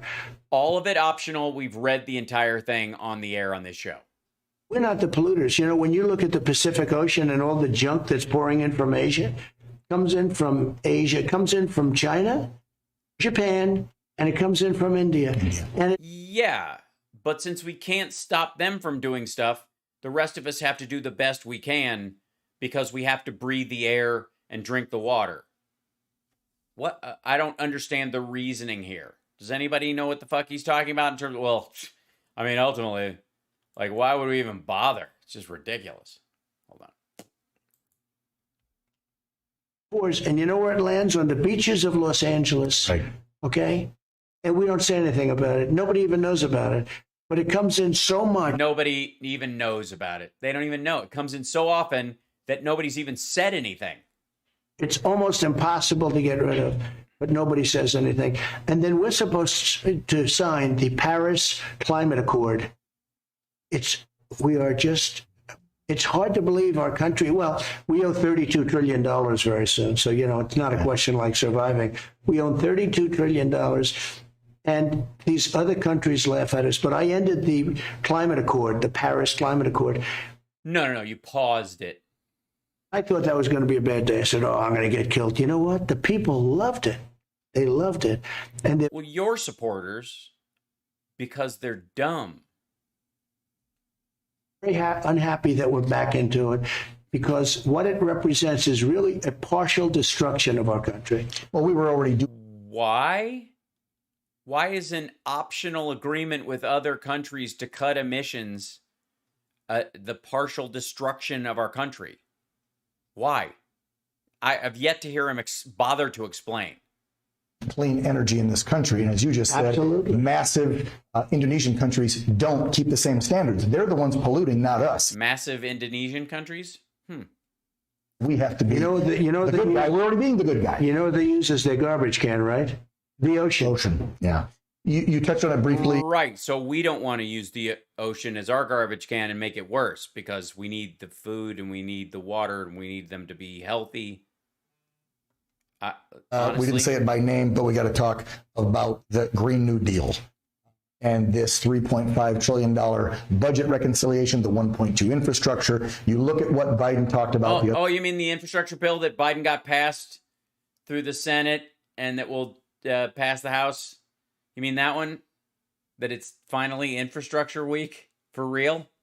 It sounds like he's jumping on the bandwagon with the AOC types, right? The radical left. I mean, talking about changing these buildings out and going fully electric in 9 years, 2030. You believe that? We won't have the infrastructure with the charging And much stations. smaller We can't even windows. do this. What's going to cost the American taxpayer? That's right. I don't know. What did it cost the American taxpayer to shore up the oil industry so that we had gas stations all over the goddamn country? Because we paid for that. We did. We subsidized oil and gas in this country so that we could get gas stations everywhere so that people could drive all the way across the country. We did that. The U.S. taxpayer. So how is this different? Are we supposed to stick to the old system because we're just going to live off our grandparents' taxes? I mean, what are we, Trump? Do this. Buildings with no windows, if that's possible. Okay, let's build a building. How do you think I'd do building a building with no windows? Gee, there's Central Park. Boom. But you can't see it anymore. Okay, no, the whole thing is crazy. Right. Yeah, it's crazy to assume that they want to build buildings with no windows. Stop some of it. You know, they had the cows in there. We're going to get rid of all cattle, all cows, everything. No, we're not no one's proposing getting rid of all cows and cattle and everything. Because people are going to be next Sarah. based on everything, right? But they stopped. Oh, but people are next. I see. This is the slippery slope. We're going to get rid of cows and then humans. Because in Trump's brain and in Dan Balls' brain, humans and cattle, is there really a difference? Easiest thing, designed by a young woman that knows nothing about the environment, but Well, not as much as you. I mean, obviously, she doesn't know about, windmills and cancer. the She'd make it a good old fashioned Schumer's bartender, right? petrified because Schumer thinks she's going to run for the Senate from New York, and she'd win. If she ran, she'd win. And Schumer doesn't want that to happen. Right. So Schumer's all in on this stuff. And it'll probably happen anyway. It's going to be very interesting to see. Where's that whole storyline about how the rhinos are terrible, but the Democrats always stick together? Doesn't quite work in this instance, but whatever. They're fighting from within, and the sort of middle of the road Democrats are conceding on everything. They're conceding on Whatever happened to the Kennedy Democrats? I had on RFK Jr. the other day. They might be there, but they don't. I had on RFK Jr. the other day. Oh, you mean anti-vaxxer RFK Jr.? Conversation, and I said, you know, Yeah, you had him on because he's middle of the road. what happened to the folks that your uncle and your dad, they would reach across the aisle. They could speak with Republicans back in the 60s, 70s, even 80s. Reagan worked with Democrats. And you guys, I think it might have had something to do with you telling everybody that, like, the middle of the road Democrats are baby eaters. Get What 20, happened to those 25% of the Democrats? other vote. Both ways. We go both ways. And they'd go out to dinner. You know, I heard stories where they were best friends, a Republican congressman's best friends with a Democrat Thanks, Al Power. What's next? Soylent Green? Right. congressman, and they go out to dinner and everything else. And then they'd fight a little bit. But they get along, and you'd have Thanks, a lot Thomas. of mixed votes, right? Right. Now, like the impeachment hoax, 100% of the Democrats voted to impeach. 100% of the Republicans voted not to impeach. But they had a few more votes because they had a majority. Because more Americans voted for them. I think it's going to change very rapidly, I have to tell you. I think the majority, I think that they're doing so bad. And, you know, I thought the wall was the most incompetent thing I've ever seen. The wall looks like genius now, meaning the southern border. Yeah. Oh, I thought you meant your wall just sucked. Yeah, I mean, I agree. Finally, we had something to agree on. Your wall doesn't work for shit. To Afghanistan. I think Afghanistan is not. Is the biggest embarrassment in American history. irretrievable. I don't think you can ever come back. No, it's lost. No, I don't mean even there. I mean politically. Oh, politically. I think it's so bad politically what Oh, yeah. Keep believing that. we've done. Leaving people behind, leaving, could be thousands. They have no idea who the Americans are. Why wouldn't they know? Didn't you have a plan to get everybody out easily and quietly and orderly? Do you not know? Maybe you could call them, tell them where the other Americans that didn't want to leave but now decided to leave, that didn't work on the process but finally decided, or were told in April to leave but decided over the last couple of weeks to try and barge in, and the people who had made arrangement for weeks. Giving the list of all Americans to the Afghans, who are our enemy. You know, I dealt very well with the people when I was dealing with them, very, very well. But they are our enemies. Giving them a list of the Americans. You mean that's the Taliban? Almost like, at a minimum, it's going to be harsh, but it could be a death sentence. But it wasn't. At a minimum, they got through. At a maximum, they got through. They got through. The lists and the groups that they were talking about all made it through. The people who weren't on a list because they weren't sure if they were leaving or not, those folks are the ones that are stuck because they never made a plan to leave, even though they were told to evacuate in April and that it was coming to an end, and they knew the date, May 1st, was coming up, and they have reason to believe that they were going to, stick around forever because we'd heard about these deadlines for a long time. They were probably shocked that Biden actually followed through. an idiot in our government, and we should find out who that person Hype is. train. Thanks, everybody on Twitch. Yes. Can So someone that- please pay? Be charged with treason. Be sent to Leavenworth. Or just pure stupidity and fire the person. I don't know. Treason would be like they want to have the people. I think they're just stupid people. I really do. I think they just gave them a list of every American in Afghanistan. They did not give them a list of every American in Afghanistan. Nobody's even alleging that actually happened except you.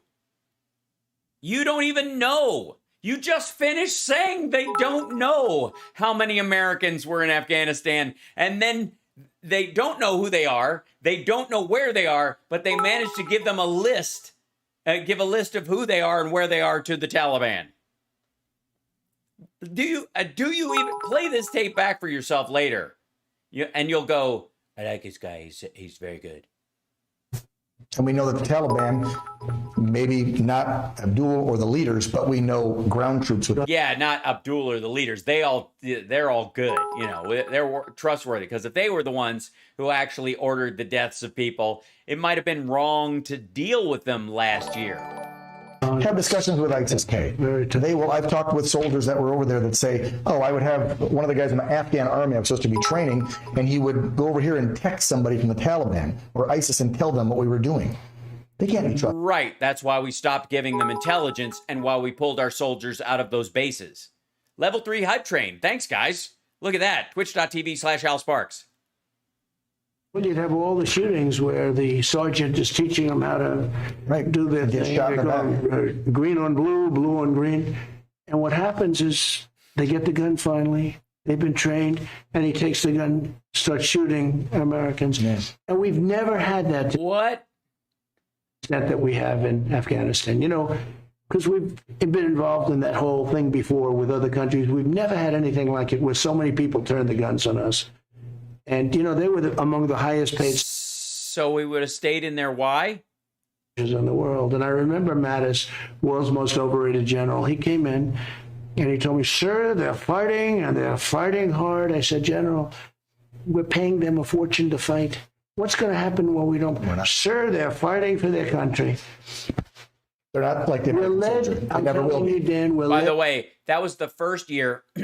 And if you'll recall, yesterday, I played the speech from 2017 where Trump explained why we were going to stay in Afghanistan and why it was conditions-based, which led to him staying in the entirety of his presidency, led him to saying in this very episode that he would, that May 1st didn't mean shit, and that the drawdown would take a year, maybe 2, and the idea that we would have ever fucking left, we punted and stayed in forever. It was always just 3, 5, 10 more months.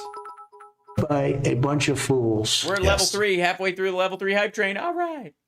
Our country has never been at a lower point, and we're no longer respected by anybody, including Well, I mean, they're certainly looking at our stock market and envious. countries that used to love us. We're led by fools. That makes me by sick. stupid people. Makes me sick. I mean, they don't respect us anymore, except they do. We were just talking about old school Kennedy Democrats and when the two parties could find some common ground or something. I'd like to talk to you or something. about the party that we belong to and the Republican Party today. Sorry, what party is that? I'm not familiar. I thought the Republican Party, didn't it stop existing years ago? Versus the America First movement. You have a lot of governors and new young freshman congressmen and women who are on the MAGA and the America First train, and they seem to be butting a lot of heads with some of these old school Republicans. Where do you see that ending? Should we try to bring them into the fray or convince them, or should these... Into the fray? You mean into the fold? We want to call them older rhinos that want to just stay establishment. Do they need to get kicked to the curb? I think you got to fight the establishment and the rhinos with everything you got. I mean, I would save your time attacking Democrats because it's not going to go anywhere. Because obviously we're importing voters left and right, so there's no way that that you're gonna not. Oh, look at that hype train getting to level 3. I wouldn't fight Democrats at all. I would just go after the rhinos that are in there. Make sure that that's the real enemy. You guys shouldn't even.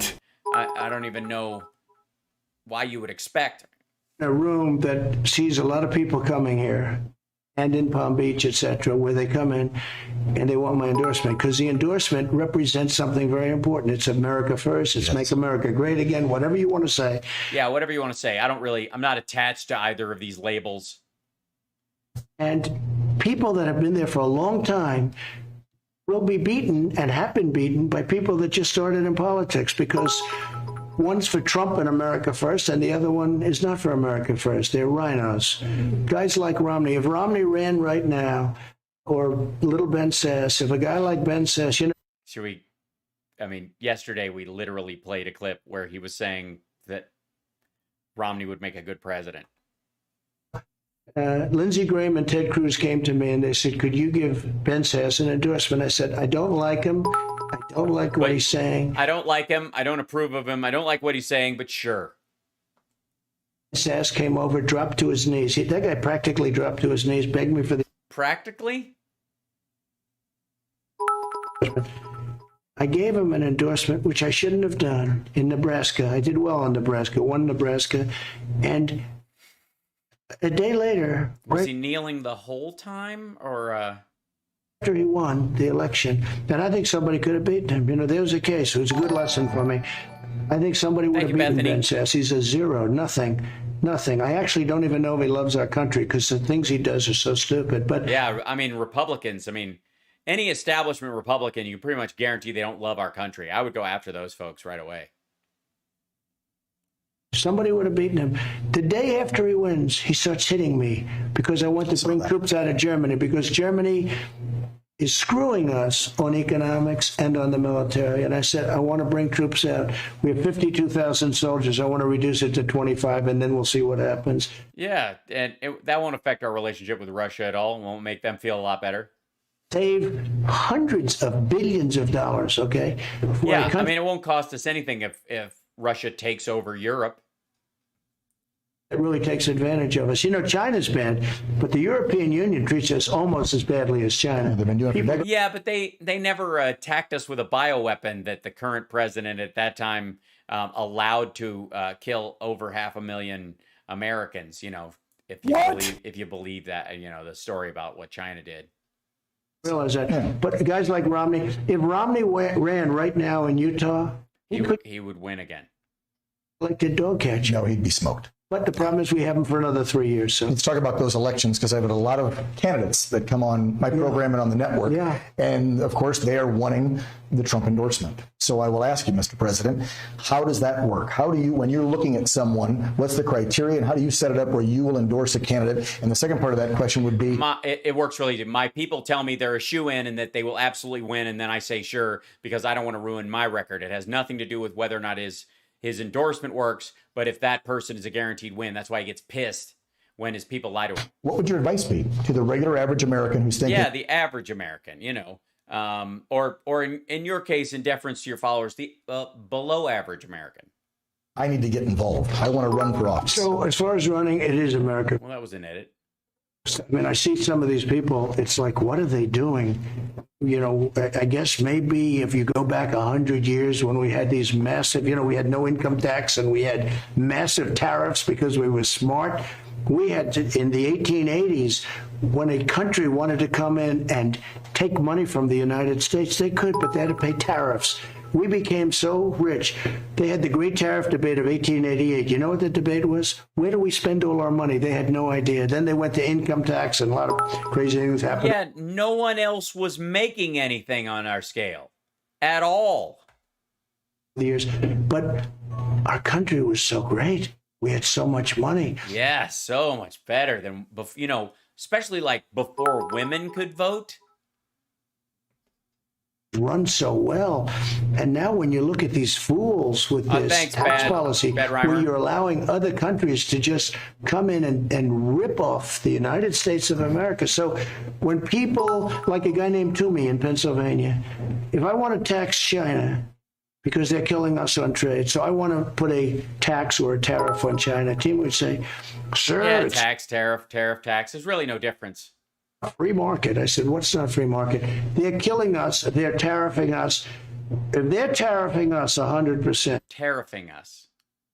Can we tariff them 100%? No, sir. It's not free market. Explain it. Why? Explain it. Okay. They couldn't explain it. He couldn't explain it. But he's getting out. You know why? Because I wouldn't give him my endorsement. It's very simple. And he would have lost in Pennsylvania, a state that I won by a lot, by the way. right, do you No, you lost. You lost handily. believe in term limits for Congress, members of Congress? So I always view, I like term limits in one way, but I will say this. You know what a term limit is? If you had a proper government with a fair press, a term limit is an election. It's an election. The reason you have these guys hanging around so long is they control the media. The media. Yeah, guys like Mitch McConnell and maybe people like Strom Thurmond who sit in there for a long time. Yeah. Controls them. Because the concept of term limit is... By the way, this is so fucking tiring. I'm bored to tears with this asshole. He's got 3 minutes left of this interview. I hope this is the last. I hope there's not a part 6. Jesus. artificial. The term limit should be the election, but I'm okay with term limits. You hit media. Yeah, so yes and no. I'm against it, but I'm also for it. I'm okay with it, but I'm not going to do it. But I would love to hit the media. This is something I've been doing for 27 years. I did local television, and I always wanted to get... Yeah, and then it was all downhill from there. I did local television, and then I ended up on OAN. A network. And then over the past few years, and especially when you announced your candidacy, I started watching what the CNNs, the MSNBCs of the world were doing. The national... Yeah, where they actually have, you know, the big money. Media. How they treated you and your family. And to me, it was grotesque. Why do you think that the media, and we've known for decades, they've always been biased to the left. There's been studies done. It's 98% of them are biased to the left. Why do you think... Or you consider facts and reality left might be part of the problem. Attacked you so hard and gone after you in that manner like no other president before. Like nobody... Well, I mean, have you seen all the president's men? Ever seen, and protect Biden. By the way, have you seen any of the newspapers from, say, 1888 that he was just talking about the presidency? You know, the new thing on Afghanistan is he's taken us out. Yes. No, we could have taken... Yes. Out. Yes, he has taken us out. We could have gone out with great dignity and with saving lives and everything else. Nothing to do with it. But they're trying to protect him on that. When he fell up the stairs, he actually was falling up the stairs. By the way, you could have gotten us out, according to you. Why didn't you? Yeah, Good don't times. forget to smash the like. We're 15 away from 666 likes. Thumbs up, everybody. It's right there. Just right down there somewhere.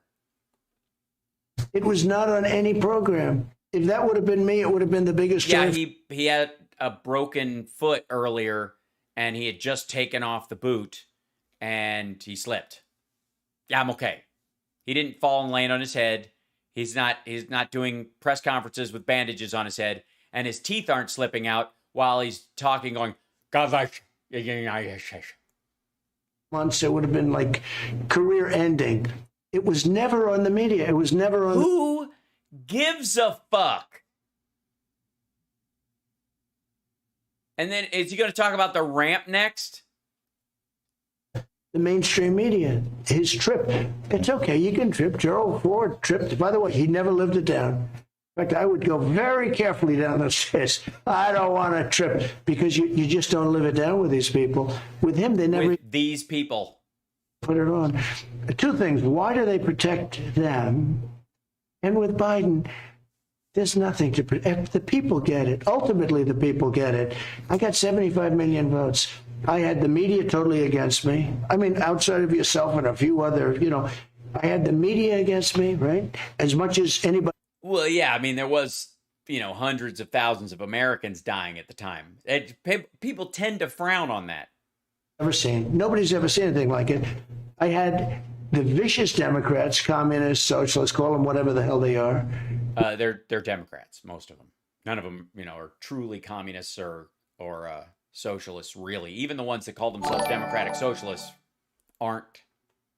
They'll impeach you if you sneeze, and just Yeah, no one's been impeached for a sneeze. That hasn't happened yet. Although, if you sneeze on someone and you're not wearing a mask, and you're carrying a deadly disease, and you blow it off, and then when they catch it, you tell them to take horse paste, that might be impeachable going forward. vicious what they do, and I had big tech against me, and I was told you can't win. I got 70. You can't win if you have big tech. I got 75 million votes, more than any sitting president. So maybe, quote unquote, big tech wasn't against you. Ever gotten. He didn't get 81 million votes. There's no way he got 81. Yeah, he got 81 plus. I actually think he got more. I think a lot of the ones that you're saying that were flipped weren't, and that you actually tried to buy some votes and it was a failure. So those are fake votes, and they should go to Biden. Come into Arizona, and we'd have 45,000 people at a rally. He'd come into Arizona, and he'd have 8 circles, and he couldn't fill them. He had to ask the press. He didn't ask the press because he couldn't do that. He wouldn't know how. But the press would be asked to fill the circles, please, because they had no people. And I also don't know, like, what does he need? Why wouldn't Biden be able to tell people where to stand? It's so weird. It's so petty and small and weak, and like, what a delicate fucking ego you have to be that concerned about it. And I'm upset in Arizona, and Fox called it early when I was leading big. What did Fox know to do that? You weren't leading big, and what they knew was you were losing. Before we wrap things up here, I want to give a big thank you to not only President Donald J. Trump, but also his entire staff here. Wait, you didn't say goodbye? Before we wrap things up, shit, don't tell me there's a part 4, 3, 2, 1. Earth below us, drifting, falling. President Donald Trump, Incredible Genius, Part 1. That we might have to look into that in a future show, because this is the best picture of Dan Balls you could actually find. I think nothing sums up Dan Balls' career better than this picture. Yes, it's balls out. That's how he signs off on his show. Balls out. Let's see. We didn't even have time. I'm way over. We didn't even have time to, little Benny double caterpillar doing his. Hold on one second. We need to. I would hope. Hold on. Where is it?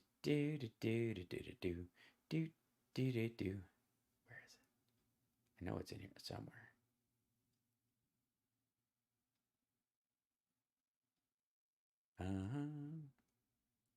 Maybe I erased it from there. That's weird. Oh, here. No. That's not it. I'll figure it out later. Damn it. It was around here somewhere. Okay. We didn't get to go through Ben Shapiro's thing, and God knows we don't need to. Shocking chart reveals giant arsenal we gave the Taliban. Now, let's see does he show that chart? Let's see. Scrolling through here. Let's see. Where's the shocking chart? Shocking chart. Here's a surprise, panic, and favorite chart the last day of the lost war. Okay, cool. This is called shocking chart. Let's see. Shocking. Where's the chart? The shocking chart. Oh, here it is. This is the shocking chart. Here it is. Show us the shocking chart. Based on what? This is graphic. The Times and the Sunday Times.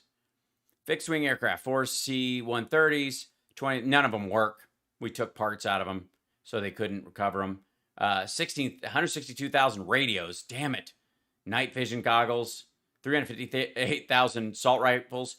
Guys, I would pick those up and start shooting with them right away. I don't think the chances that, any American soldier say, fucked with the barrel. I mean, just start firing. It won't blow up on you.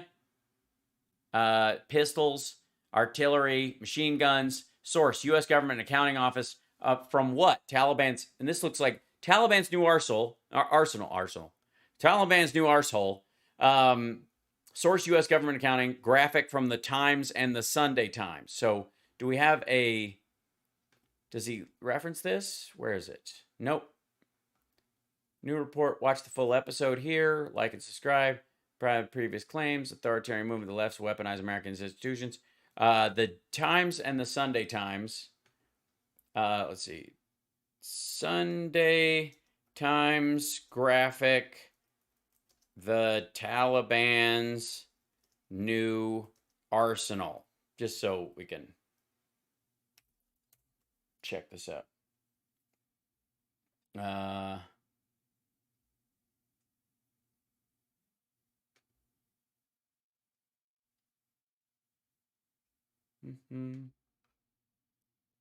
Images.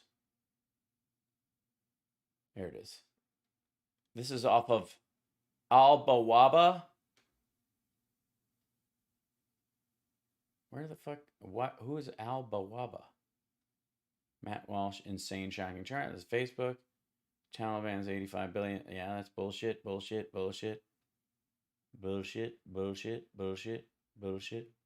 Okay, let's go to Al-Bawaba. Maybe he knows one. Here it is. Al-Bawaba, the gateway to the Middle East. Your gateway, sorry. 20 years they've been doing this.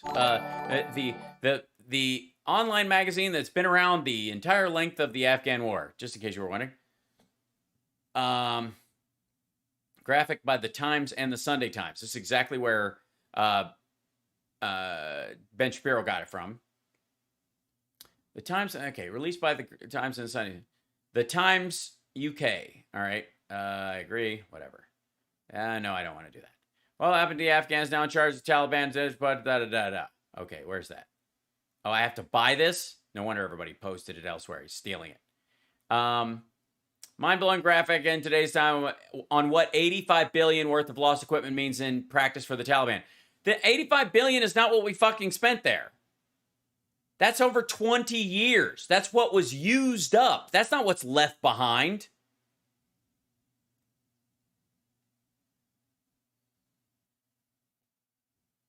Let's see. Why is the U.S. not destroying or taking back these lethal weapons while they're returning?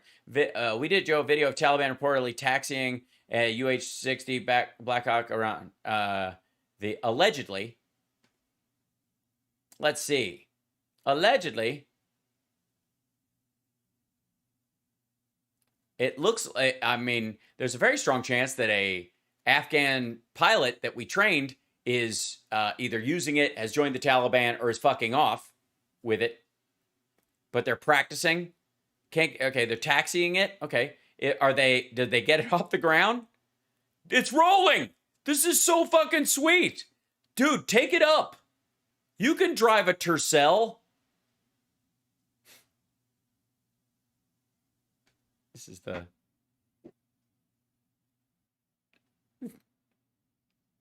video of Taliban reportedly taxiing a UH-60 Black Hawk around the Kandahar airport. Yeah, when do all these lights on the dashboard go off so that you can trust that it will go up in the sky? And by the way, where is this graphic from? Where's it from? Hey, what's RT? Oh, that's weird. So, I mean, they wouldn't have any reason to release propaganda video that makes America look bad. Huh? I mean, it's from RT. Who's RT? Freedom over sense, truth over RT. I mean, there's a lot of. The world's getting a bit cleaner. Country pass. Loss of trust in U.S. leaders. Marine punished for Afghan pullout. Criticism resigns. Effective 9/11 calls for revolution. Yeah, no, he was removed from his position. Resigned post as Biden jumps the gun on booster jabs. 2 FDA vaccine regulators rush for the exits. Resigned post. 2 Idaho officials have quit, raising eyebrows about the agency's future. Whatever. Students supported by Just Group held die in protest at Colombian capital. Nothing about Alexei Navalny in any of these. That's weird. Biden doubles down on Afghanistan exit triumph in belated, recycled, and rambling speech. Op-ed Biden the Bulge Malik. Again, I'm looking for... Okay, 100% Iranian-made surface-to-air missile system is designed to intercept high-speed targets. It's still nothing about Alexei Navalny. Despite the Taliban's general amnesty for all citizens, reports of repositories suggest that anyone connected to foreign forces may be in danger. RT speaks to a former interpreter who worked for the UK embassy in Afghanistan. Results inspire zero confidence in the efficacy of the approach towards counterterrorism. Over the horizon is just new buzz phrase for the American. Okay, but it's all anti-democratic. This leads to more questions. Moderna vaccine contaminant in Okinawa, likely from needle. This leads more questions than answers. Well, that's because you didn't answer them. Because Taliban appears to be parading its new air force in the skies of Afghanistan after securing a massive bounty of follow us on Telegram. By the way, this is a dude that they're hanging or something like this. Is the idea? Nobody knows who's flying that or why, but it just let's just assume it's Taliban and not that he tried to get up in there and some Afghans are escaping in it or taking it or any of that shit. It's a helicopter. It's flying. It's got to be indication that, Check out our RT's latest. Yeah, it's a flying helicopter footage. Yeah, and Russia would never put out bullshit. Aftermath of Hurricane Ida. Oh, there you go. So nothing about Alexei Navalny? Nothing? Weird. Yandex, U.S. tech giant Uber bought out in Russia by homegrown Yandex. That'll work out. Because it sounds like they didn't want to stay. Helped save Biden in 2008, pleads for rescue after being left behind. UK Foreign Secretary said British evacuation effort had taken mitigation action prior. You mean by having fewer people in there? U.S. should bomb the hell out of military hardware seized by Taliban. Yeah, we saw that. No, nothing. I'm not finding anything. Checked his watch and he's touched his rosary. U.S. often comes bearing gifts, many of them genuine. What? Okay. State of emergency, if granted, would give authorities great powers over monitoring and controlling people's movements in Poland. Taliban hold mock funeral from NATO, take Black Hawk helicopter for joyride, show off loot at Kabul airport after U.S. retreat. Yeah, good luck with that. These comments made. I'm sure everything will work out. I'm sure they'll. Let's see. PayPal to offer stock trading platform to American users. Joe Biden ends an era, 2 decades war, and walks away from the press. He gave an address. It wasn't a press conference. Upbeat Biden's called Kabul evacuation extraordinary success. First speech since messy Afghanistan rally. So there you go. Washington helped Taliban take power in Afghanistan before with a view to unlocking the country's natural wealth. Pipeline proposals brought the Taliban to power first time around. Washington helped the Taliban take power in Afghanistan before with a view of unlocking the... Okay, this is about... We put them in charge by driving Russia out a long time ago. Boo, fuckity-hoo. UK says it's too early to decide. Like, again, I'm not seeing anything about... How is Alexei Navalny? Is he still in... I mean, you wouldn't even know. Tragedy in Peru. Russia's 50 years of victory icebreaker is able to smash through ice that's over 2 meters thick. Thanks, that's what we need right now.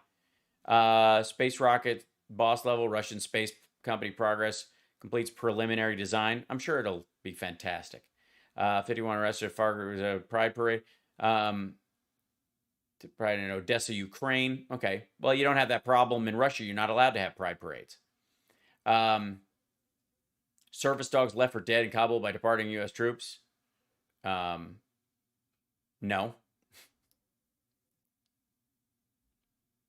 War is over. Taliban celebrates first U.S. flights. She doesn't want a society of gamers. She wants a society of engineers, science, doctors, sort of people who can ensure Beijing wins technology. Writes Tom Fowley. Okay, China puff piece. The chamber is reportedly in discussion with Chinese authorities over its future. Yeah, I'm still not. Yeah, RT. I'm not seeing anything. I mean, they posted this thing. This is $83 billion over time. This is not what was left behind. Now, I'm sure Ben Shapiro is looking at this chart and admitting that. The amount of armaments that we provided them is just insane. And this is a graphic in the New York Times. Jesus Christ, what is with the audio on this one? New news emerging on exactly how Kabul fell to the Taliban. There's an entire report in the Washington Post about the fall of Kabul, and it talks about the fleeing of the president of Afghanistan. I'm sorry, fake news says what? In the Washington Post? How he was really supposed to stay for some sort of transition into a transitional government that would include the Taliban, which was going to be a fig leaf. But there's one part of the story that's truly astonishing, and that is Joe Biden and his administration were offered control of Kabul by the Taliban to evacuate Americans, and Joe Biden turned it down. It's in a piece titled Surprise, Panic, and Fateful Choices, the day America lost its longest... So I'm glad we're sourcing... By the way, I'm so happy, Ben, that you're sourcing the Washington Post. I know I was going to hang up, but you hang up. You hang up first. Let's see. Surprise. Where is it? Surprise, Panic, and Fateful Choices. Let's just look that up. Surprise, Panic, and Fateful Choices. Anchor Show, Washington Post on Twitter. Surprise, Panic, and Fateful Choices. Reddit. This one is making the rounds. It should show you something that this article. Let's see. Surprise, Panic, and then. If you look at where it's showing up, ADN.com, Twitter posts it, but there's a Reddit thread, AARAR, Facebook post, Daily Advent, Flipboard. This is now a talking point for the right wing. So, surprise, panic, break links, hot air. There you go. Day the audience, America lost its longest war, and they're citing that. Washington Post, democracy dies in darkness. Asia, I funny, surprise, panic, fateful choices. The day, interview.com. So it way down in the Washington Post. Hold on, let me see. Washington Post. Yep. I'll see it. Here you go. Surprise, panic, and fateful days. Boop. There we go. I mean, it's obviously a different graphic. That's not what it looks like at the top. You didn't tear that out. This dude is so tired, by the way. I mean, it's too much. Guys, look, we're going to decide who's in charge. Whoever can disassemble and reassemble this AK-47 in less time is the leader. Just saying. We got a day before the government fell, larger Mazar Sharif. At dawn broke over the misty mountains. Everyone was ready to fight against the Taliban. It said the Afghan security official. All the security forces were ready, so they thought. Kabul didn't have days. Within hours, they seized checkpoints. The president fled. Talking about Ghani, not bothering to tell U.S. officials or even many of his own top lieutenants on his way out the palace door. Outcome stunned top officials in both countries before the fall. In both Washington and Kabul, the days and weeks leading up to Kabul's fall were marked by complacency. The United States was withdrawing its forces. The Taliban was notching gains, but the prevailing view in both capitals was that there was still plenty of time before the insurgents might take over the city. Right. And then he fucked off. Exuded that belief, according to the Afghan and U.S. officials, who, like others in the story, spoke on the condition of anonymity to discuss sensitive matters. He was telling everybody that, yeah, we got it totally handled. We're going to stick around. Technocratic, mercurial former Professor Ghani told aides that Afghan forces could hold off the Taliban in the wake of the American departure, and that the government just needed 6 months to turn the situation around. According to former Afghan official, even as Taliban attacks intensified. Let's see, reports suggest in some cases Afghan government forces were not fighting at all. Well, gee, where did they get that idea? Let's see, where's this hope? I mean, maybe he'll cite the quote in this, that Biden had an opportunity, right? By Susanna George, Missy Ryan, Tyler Pager, Pamela Constable, John Hudson, and Griff Witt. So like the entire staff of the Washington Post. About halfway down in the article is buried this little tidbit. U.S. officials were as surprised as anyone. The Americans had expected Ghani, who was the president of Afghanistan who fled because he was afraid he'd be disemboweled by the Taliban. They expected Ghani would stay for... Hang on. Did the article say disemboweled by the Taliban? The Americans... Oh, sorry. Is this right? The Americans, meanwhile, are suffering their own dilemmas. The American officials may have... But Saturday in conference call Biden halfway through... I mean, I don't know what halfway through the article is. Presently, precariously, the news of Kabul, ominous. Overnight, the fall of Jalalabad. I don't know where he'll have to read more without editorializing. Early transition to an interim authority as the agreement that negotiators in Doha, Qatar had struck promised. News of Ghani's departure received secondhand meant that hope had been crushed. He not only abandoned his country, but then unraveled the security situation in Kabul, said a senior U.S. official. People simply melted away, from the airport to everywhere else. In the void, law and order began to break down, with reports of armed gangs moving through the streets. In a hastily arranged in-person meeting, senior U.S. military leaders in Doha, including Brett McKenzie, the commander of U.S. CENTCOM, spoke to Abdul Ghani Baradar, the head of the Taliban's political wing. We have a problem, Baradar said, according to the U.S. official. We have two options to deal with it. You, the United States military, take responsibility for securing Kabul, or you have to allow us to do it. Okay, so remember, this is the Taliban calling up the U.S. and saying, listen, Kabul is breaking down. It's in disorder. We know you're leaving anyway. So here are your options. You can make sure that order is kept in Kabul with the military. You can dump soldiers outside the airport all over the streets, secure it for all of the Afghans in the area, not just your own people, leaving them open to multiple attacks by ISIS-K and others, or... Since you have left, and you can evacuate your people, or you can trust us to do it. And Joe Biden... Yeah, and the choice was to put fewer people in danger because we would have had 6 or 10 explosives instead of just the one. Chose to trust the Taliban. Throughout the day, says the Washington Post, Biden had remained resolute in his decision to withdraw all American troops from Afghanistan. The collapse of the Afghan government hadn't changed his mind. McKenzie, aware of these orders, told Baradar the U.S. mission was only to evacuate American citizens, Afghan allies, and others at risk. The United States, he told Baradar, needed the airport to do that. On the spot, an understanding was reached. According to two other U.S. officials, the United States could have the airport until August 31st, but the Taliban would control the city. Fighters were now on the move throughout Kabul, with the group's spokesman issuing a revision of his earlier guidance. The Taliban... Yeah, wait.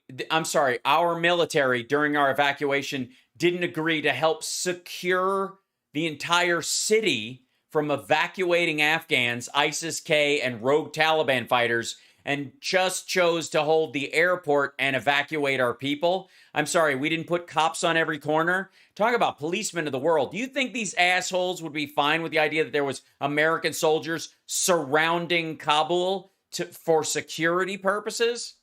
Or that they even could do it with, how many more people would that take? 3,000, 6,000, 10,000?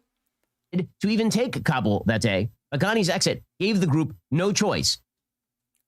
Uh-huh. I mean, that's unbelievable. So the Taliban are calling... No, it's quite believable. The United States and saying, would you like to keep Kabul for the moment? Well, you know, while you evacuate your people... Sorry, what? How do you mean keep Kabul? Like a pet? Or station soldiers around the entire fucking city and assure security as people are running for the hills, terrorists are coming in, rogue Taliban fighters and regular Taliban fighters are meeting and arguing and shooting each other. We would take that security. Keep some order. We're like, no, you do it. Keep some order? Or keep all order? That was the Joe Biden approach. Meanwhile, Joe Biden has been lying this entire time about the unanimity of his military advisors. You noticed last week in the aftermath of the horrific bombing that claimed the lives of 13 American service members and probably 165 other people. Oh, is Ben Helium too loud? Sorry. It is. I turned it down a lot when it was starting to blow up earlier. Remember, in the aftermath of that bombing, Joe Biden got on national television and claimed that there was unanimity among his military advisors about the strategy. That was just an overt lie, according to the New York Times. Oh, yeah?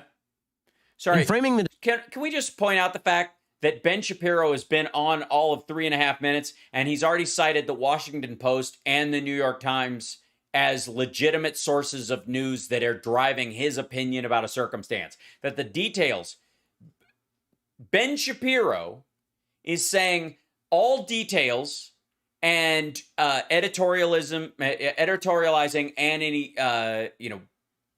both anonymous and open details from the State Department or from sources within Afghanistan printed in the Washington Post and printed in the New York Times is legit. I mean, I think that should show up as progress.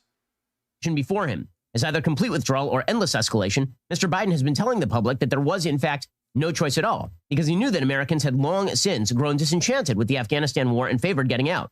No, that's not the same thing as saying there's unanimity amongst your generals or your military advisors.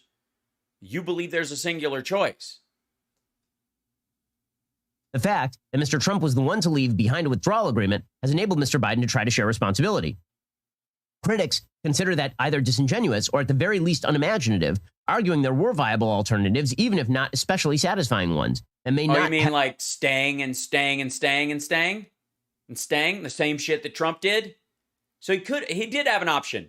He could pretend President Trump had won the election last year and it was rigged and that he would just do what he's doing. Ever led to outright victory, but could have avoided the disaster now unfolding in Kabul and the provinces. Megan O'Sullivan, citation needed. Deputy National Security Advisor under George W. Bush, said, quote, the administration is presenting the choice. Sorry, the who? Who is that? Sorry, what was it? May I, if I may? May not have ever led to outright victory, but could have avoided the disaster now unfolding in Kabul and the provinces.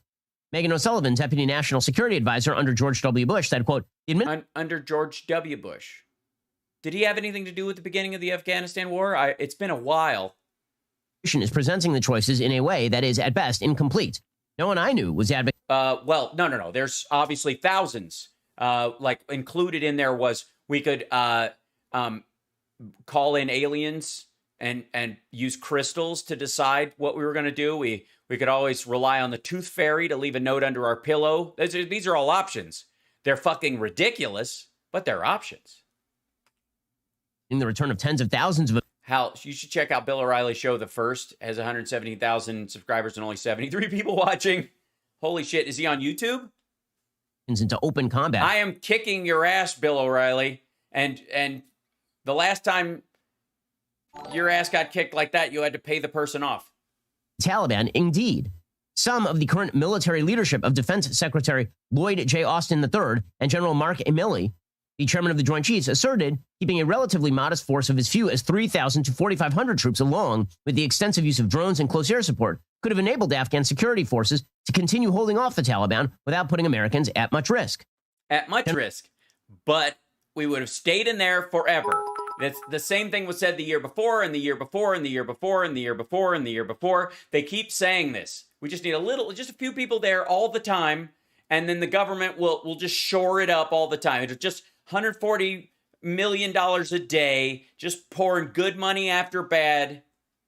David Petraeus, the retired commander of American forces in Afghanistan and former CIA director under both Biden and Obama, said, quote, there was an alternative that could have prevented further erosion and likely enabled us to roll back some of the Taliban gains in recent years. He said with the Afghans. Yes, a bunch more soldiers and actual fighting. Fuck Petraeus. And fuck all the people who worked under the Bush administration telling after 20 years in Afghanistan and getting Osama bin Laden, them telling Biden what he should be fucking doing, especially the Trump fans who he ran on getting out, not the residual force and maybe a few, and we just set up a thing and blah, blah, blah. We're not doing that in other countries. Why the fuck should we do it there? Fighting on the front lines and the U.S. providing assistance from the air, such a force posture would have been quite sustainable in terms of the expenditure of blood and treasure. Yeah, I mean, it's totally sustainable in terms of blood and treasure. A little blood, a little treasure, a little, every day, every week, every month, after the ceasefire ends, a little more blood, a little more treasure. I mean, what's a little blood and treasure when it's not your blood and someone else, and in the case of Trump, you don't pay taxes, so it's not your treasure. But the White House rejected such a middle ground, contending it amounted right to staying to more war. Yes. What part of that isn't fucking 10,000 more troops, you dickhead? Lying. And the result, of course, is Americans are now going to be trapped in Kabul, trapped in Afghanistan. No. Afghans with dual citizenship who didn't want to leave or were told in April to leave and actually thought because Trump had lied that we were getting out. And then the 2016 exit didn't work either because the election year and Trump decided to stick around in his 2017 speech about how we're going to do a conditions-based withdrawal. And then even he admitted the May 1st was bullshit. And Biden comes in and says, no, we're really getting out. Really. We're gone. Fucko. Bye. When we say we're leaving, we're leaving. And everybody's like, what the fuck? When did they start doing what they said they were going to do? And many of them will be slain because the question is, who reaches them first? The Taliban to hold them hostage for cash, or ISIS to simply kill them? Well, who are they holding them hostage to? Us? Because they're trying to have a relationship with us, and they know we have the ability to straight bomb everything they have. So they're not holding them hostage for that reason. And if if ISIS is just going to kill them, then the enemy of my enemy is my friend. So why would they? Way, what the Taliban got in this deal, basically the result of this war is that the Taliban are now in a stronger position than they ever were from 1996 Bullshit. to 2001. Because they actually have to run a government that functions and people have started to count on for regular services in a way they never had to before. It was always a shit show. And now people actually have had 20 years, well, 10, 12 of a functioning government, and they're not going to go backwards to Taliban hillbilly bullshit. Amount of armaments that we provided them is just insane. No, we did not provide the Taliban armaments. We provided them over 20 years to the Afghan military forces. And right now, as we know, Ben Shapiro is going to show you a graph that he borrowed from a site that borrowed it from somewhere else that is going to show you all the military equipment that was given to the Afghans over the years, much of which was destroyed, removed in 2016, drawn down. We took our own shit with us. We left some stuff behind that was theirs, but all of it, all of the expenditures on gear over 20 fucking years, all of that is, he's going to say that's what's left there. He's going to lie to you right now. Ben Shapiro is going to lie to your fucking face about this, the same way Trump did, the same way Dan Balls did, the same way every asshole on Twitter and Facebook talking about $86 billion of stuff left behind is lying to you, and they know it. It's one thing if they're like mistaken. I thought we dropped off $86 billion worth of new shit every year. They don't believe that for a fucking second. Is a graphic in the New York Times on what the Taliban just received from the United States. They just received.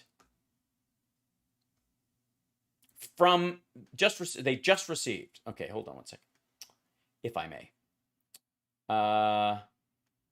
Just received. Let's see. This is it's the. Sorry, who did he say it was from? 1 second. Back up a second. Oh, I was on volume. Apologies. There we go. Is a graphic in the New York Times on what the Taliban... In the New York Times. This is from the Times UK, actually. This is not from... Yeah.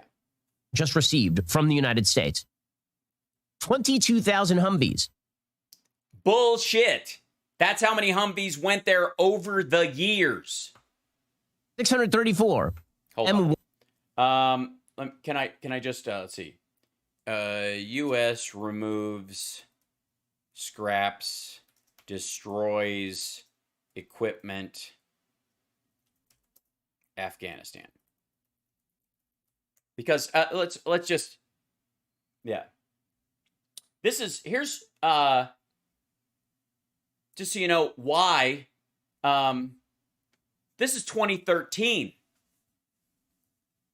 U.S. Army to scrap $7 billion in equipment in Afghanistan. Mine-resistant, ambush-protected vehicles, MRAPs like these are some of the more than $7 billion in equipment the U.S. Army is dismantling and selling as scrap in Afghanistan. In preparation for the complete exit from Afghanistan by the end of 2014. Every time we started one of these fucking exits, they started setting fire to gear, getting rid of it, and then we had to add more.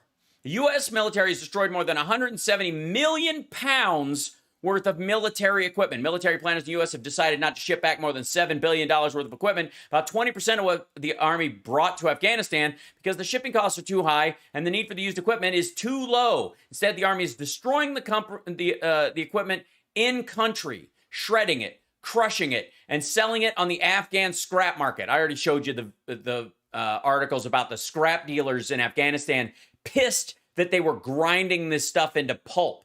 The equipment destruction is likely to raise questions in both the U.S. and Afghanistan about military planning and whether the U.S. Army should be finding ways for its vehicles and machineries to get reused. Shipping the equipment back to the U.S. or other allied nations seems too costly, and donating it to the Afghans is complicated owing to thorny rules surrounding giving equipment to other countries, the Post reported. As such, Army officials have opted to destroy it. This is 2013. Let's check, shall we, if that happened again. Let's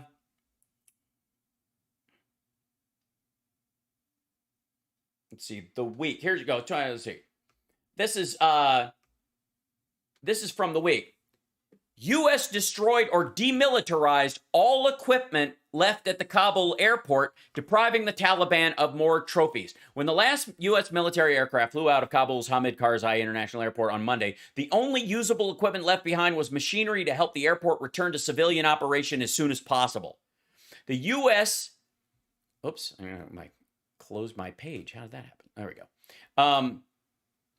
The U.S. Central Command Chief General Frank McKenzie said at a press conference, the rest of the equipment, 70 mine-resistant ambush MRAP vehicles, 27 Humvees, 73 aircraft, an unspecified number of counter-rocket artillery mortar CRAM systems, was destroyed or demilitarized, meaning that they fucked with the interior. They might have left some of the helicopters in case people needed to use them as helicopters, but they've taken all the targeting systems, all the weapons off them, all that shit. Why do you think the videos of them hanging a dude by a rope when they're flying them around and not strafe runs on ISIS holds? These vehicles and weapons will never be able to be operated by anyone again, McKenzie said. Troops likely used thermite grenades, which burn at temperatures of 4,000 degrees Fahrenheit to destroy key components of the equipment. Citing a Pentagon official, some pieces of equipment were likely blown up. McKenzie stressed the equipment would be of no use in combat.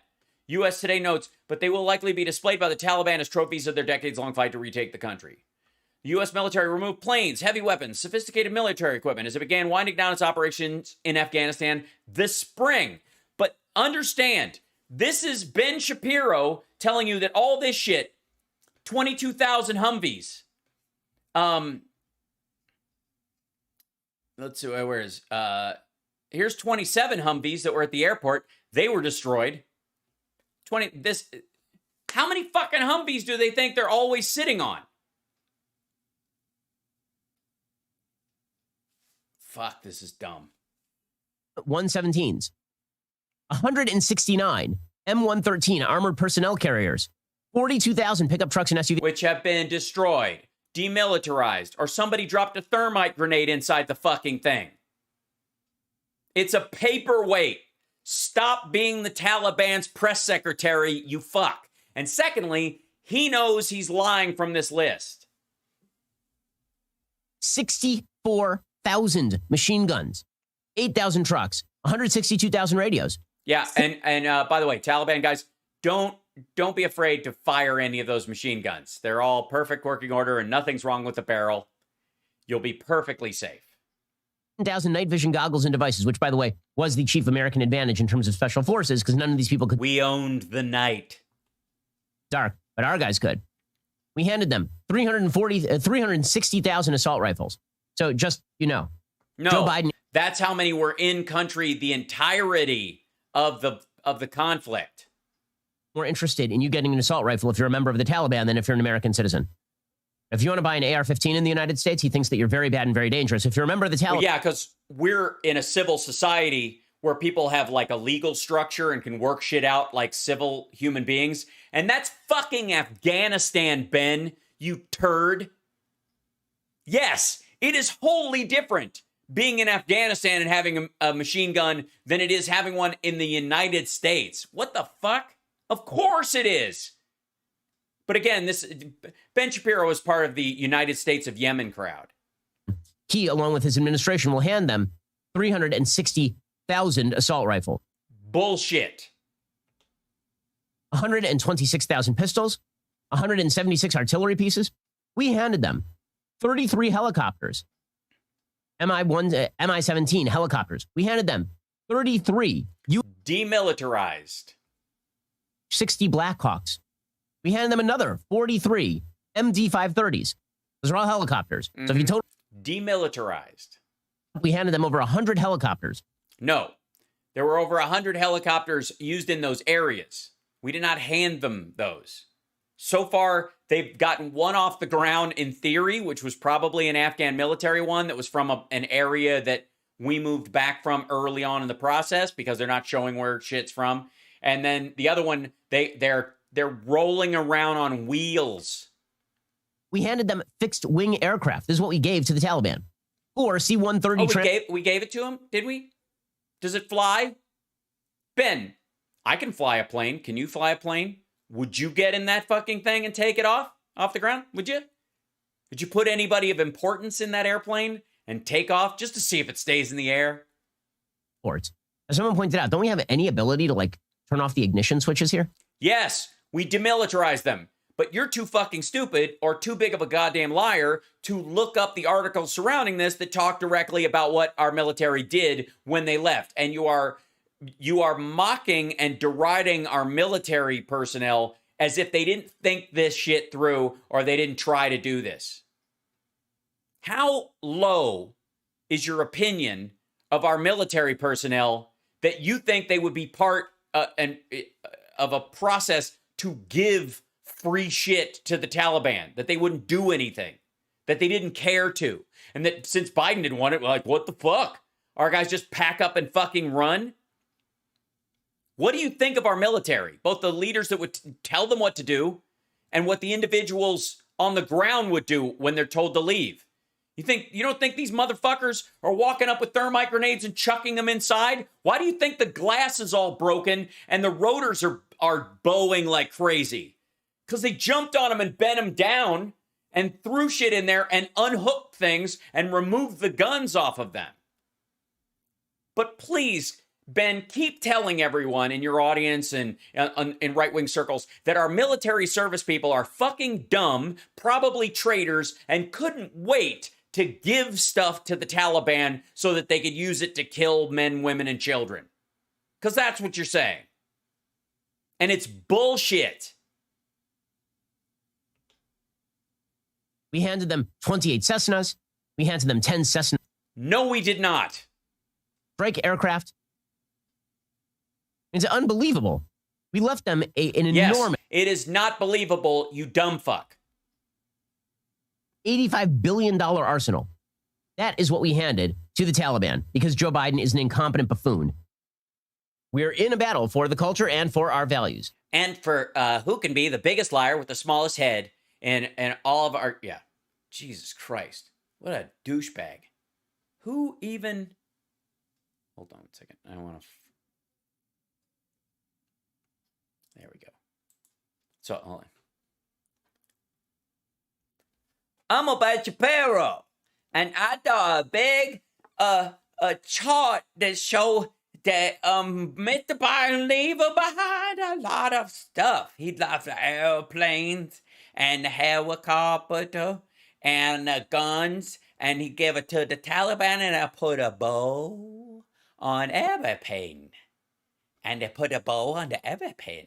Because it's my birthday. It's a birthday. I'm a Ben Shapiro. And I would tell everybody that our soldier and all the bad people, bad or bad, too bad people. I can't add. I'm sorry. There's no way to make the eyebrows bigger. But I believe that everybody daily wire know that American soldiers are bad people. And when they're leaving a country where the bad people coming in, what they do is they put a bow on everything. And if the president tells them to leave behind a weapon and the airplanes and all that kind of stuff, they polish it and go to wipe it and they clean it and they put in the wipies and they give a new packet of wipies. I put a new packet of the wipies in there and the first typo and everything does it. Because I'm a Ben Shapiro and I'll read the article so you don't have to. I'm Ben Shapiro. I'm a big boy brain with a little tiny head. I'm a Ben Shapiro. I don't know what's going on.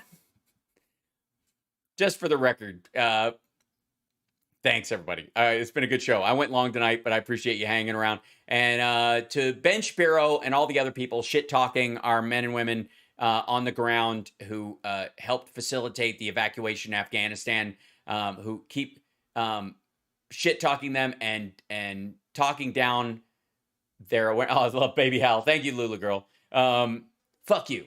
Fuck you, Ben Shapiro. You weak-kneed little wuss. You postage stamp of a human being.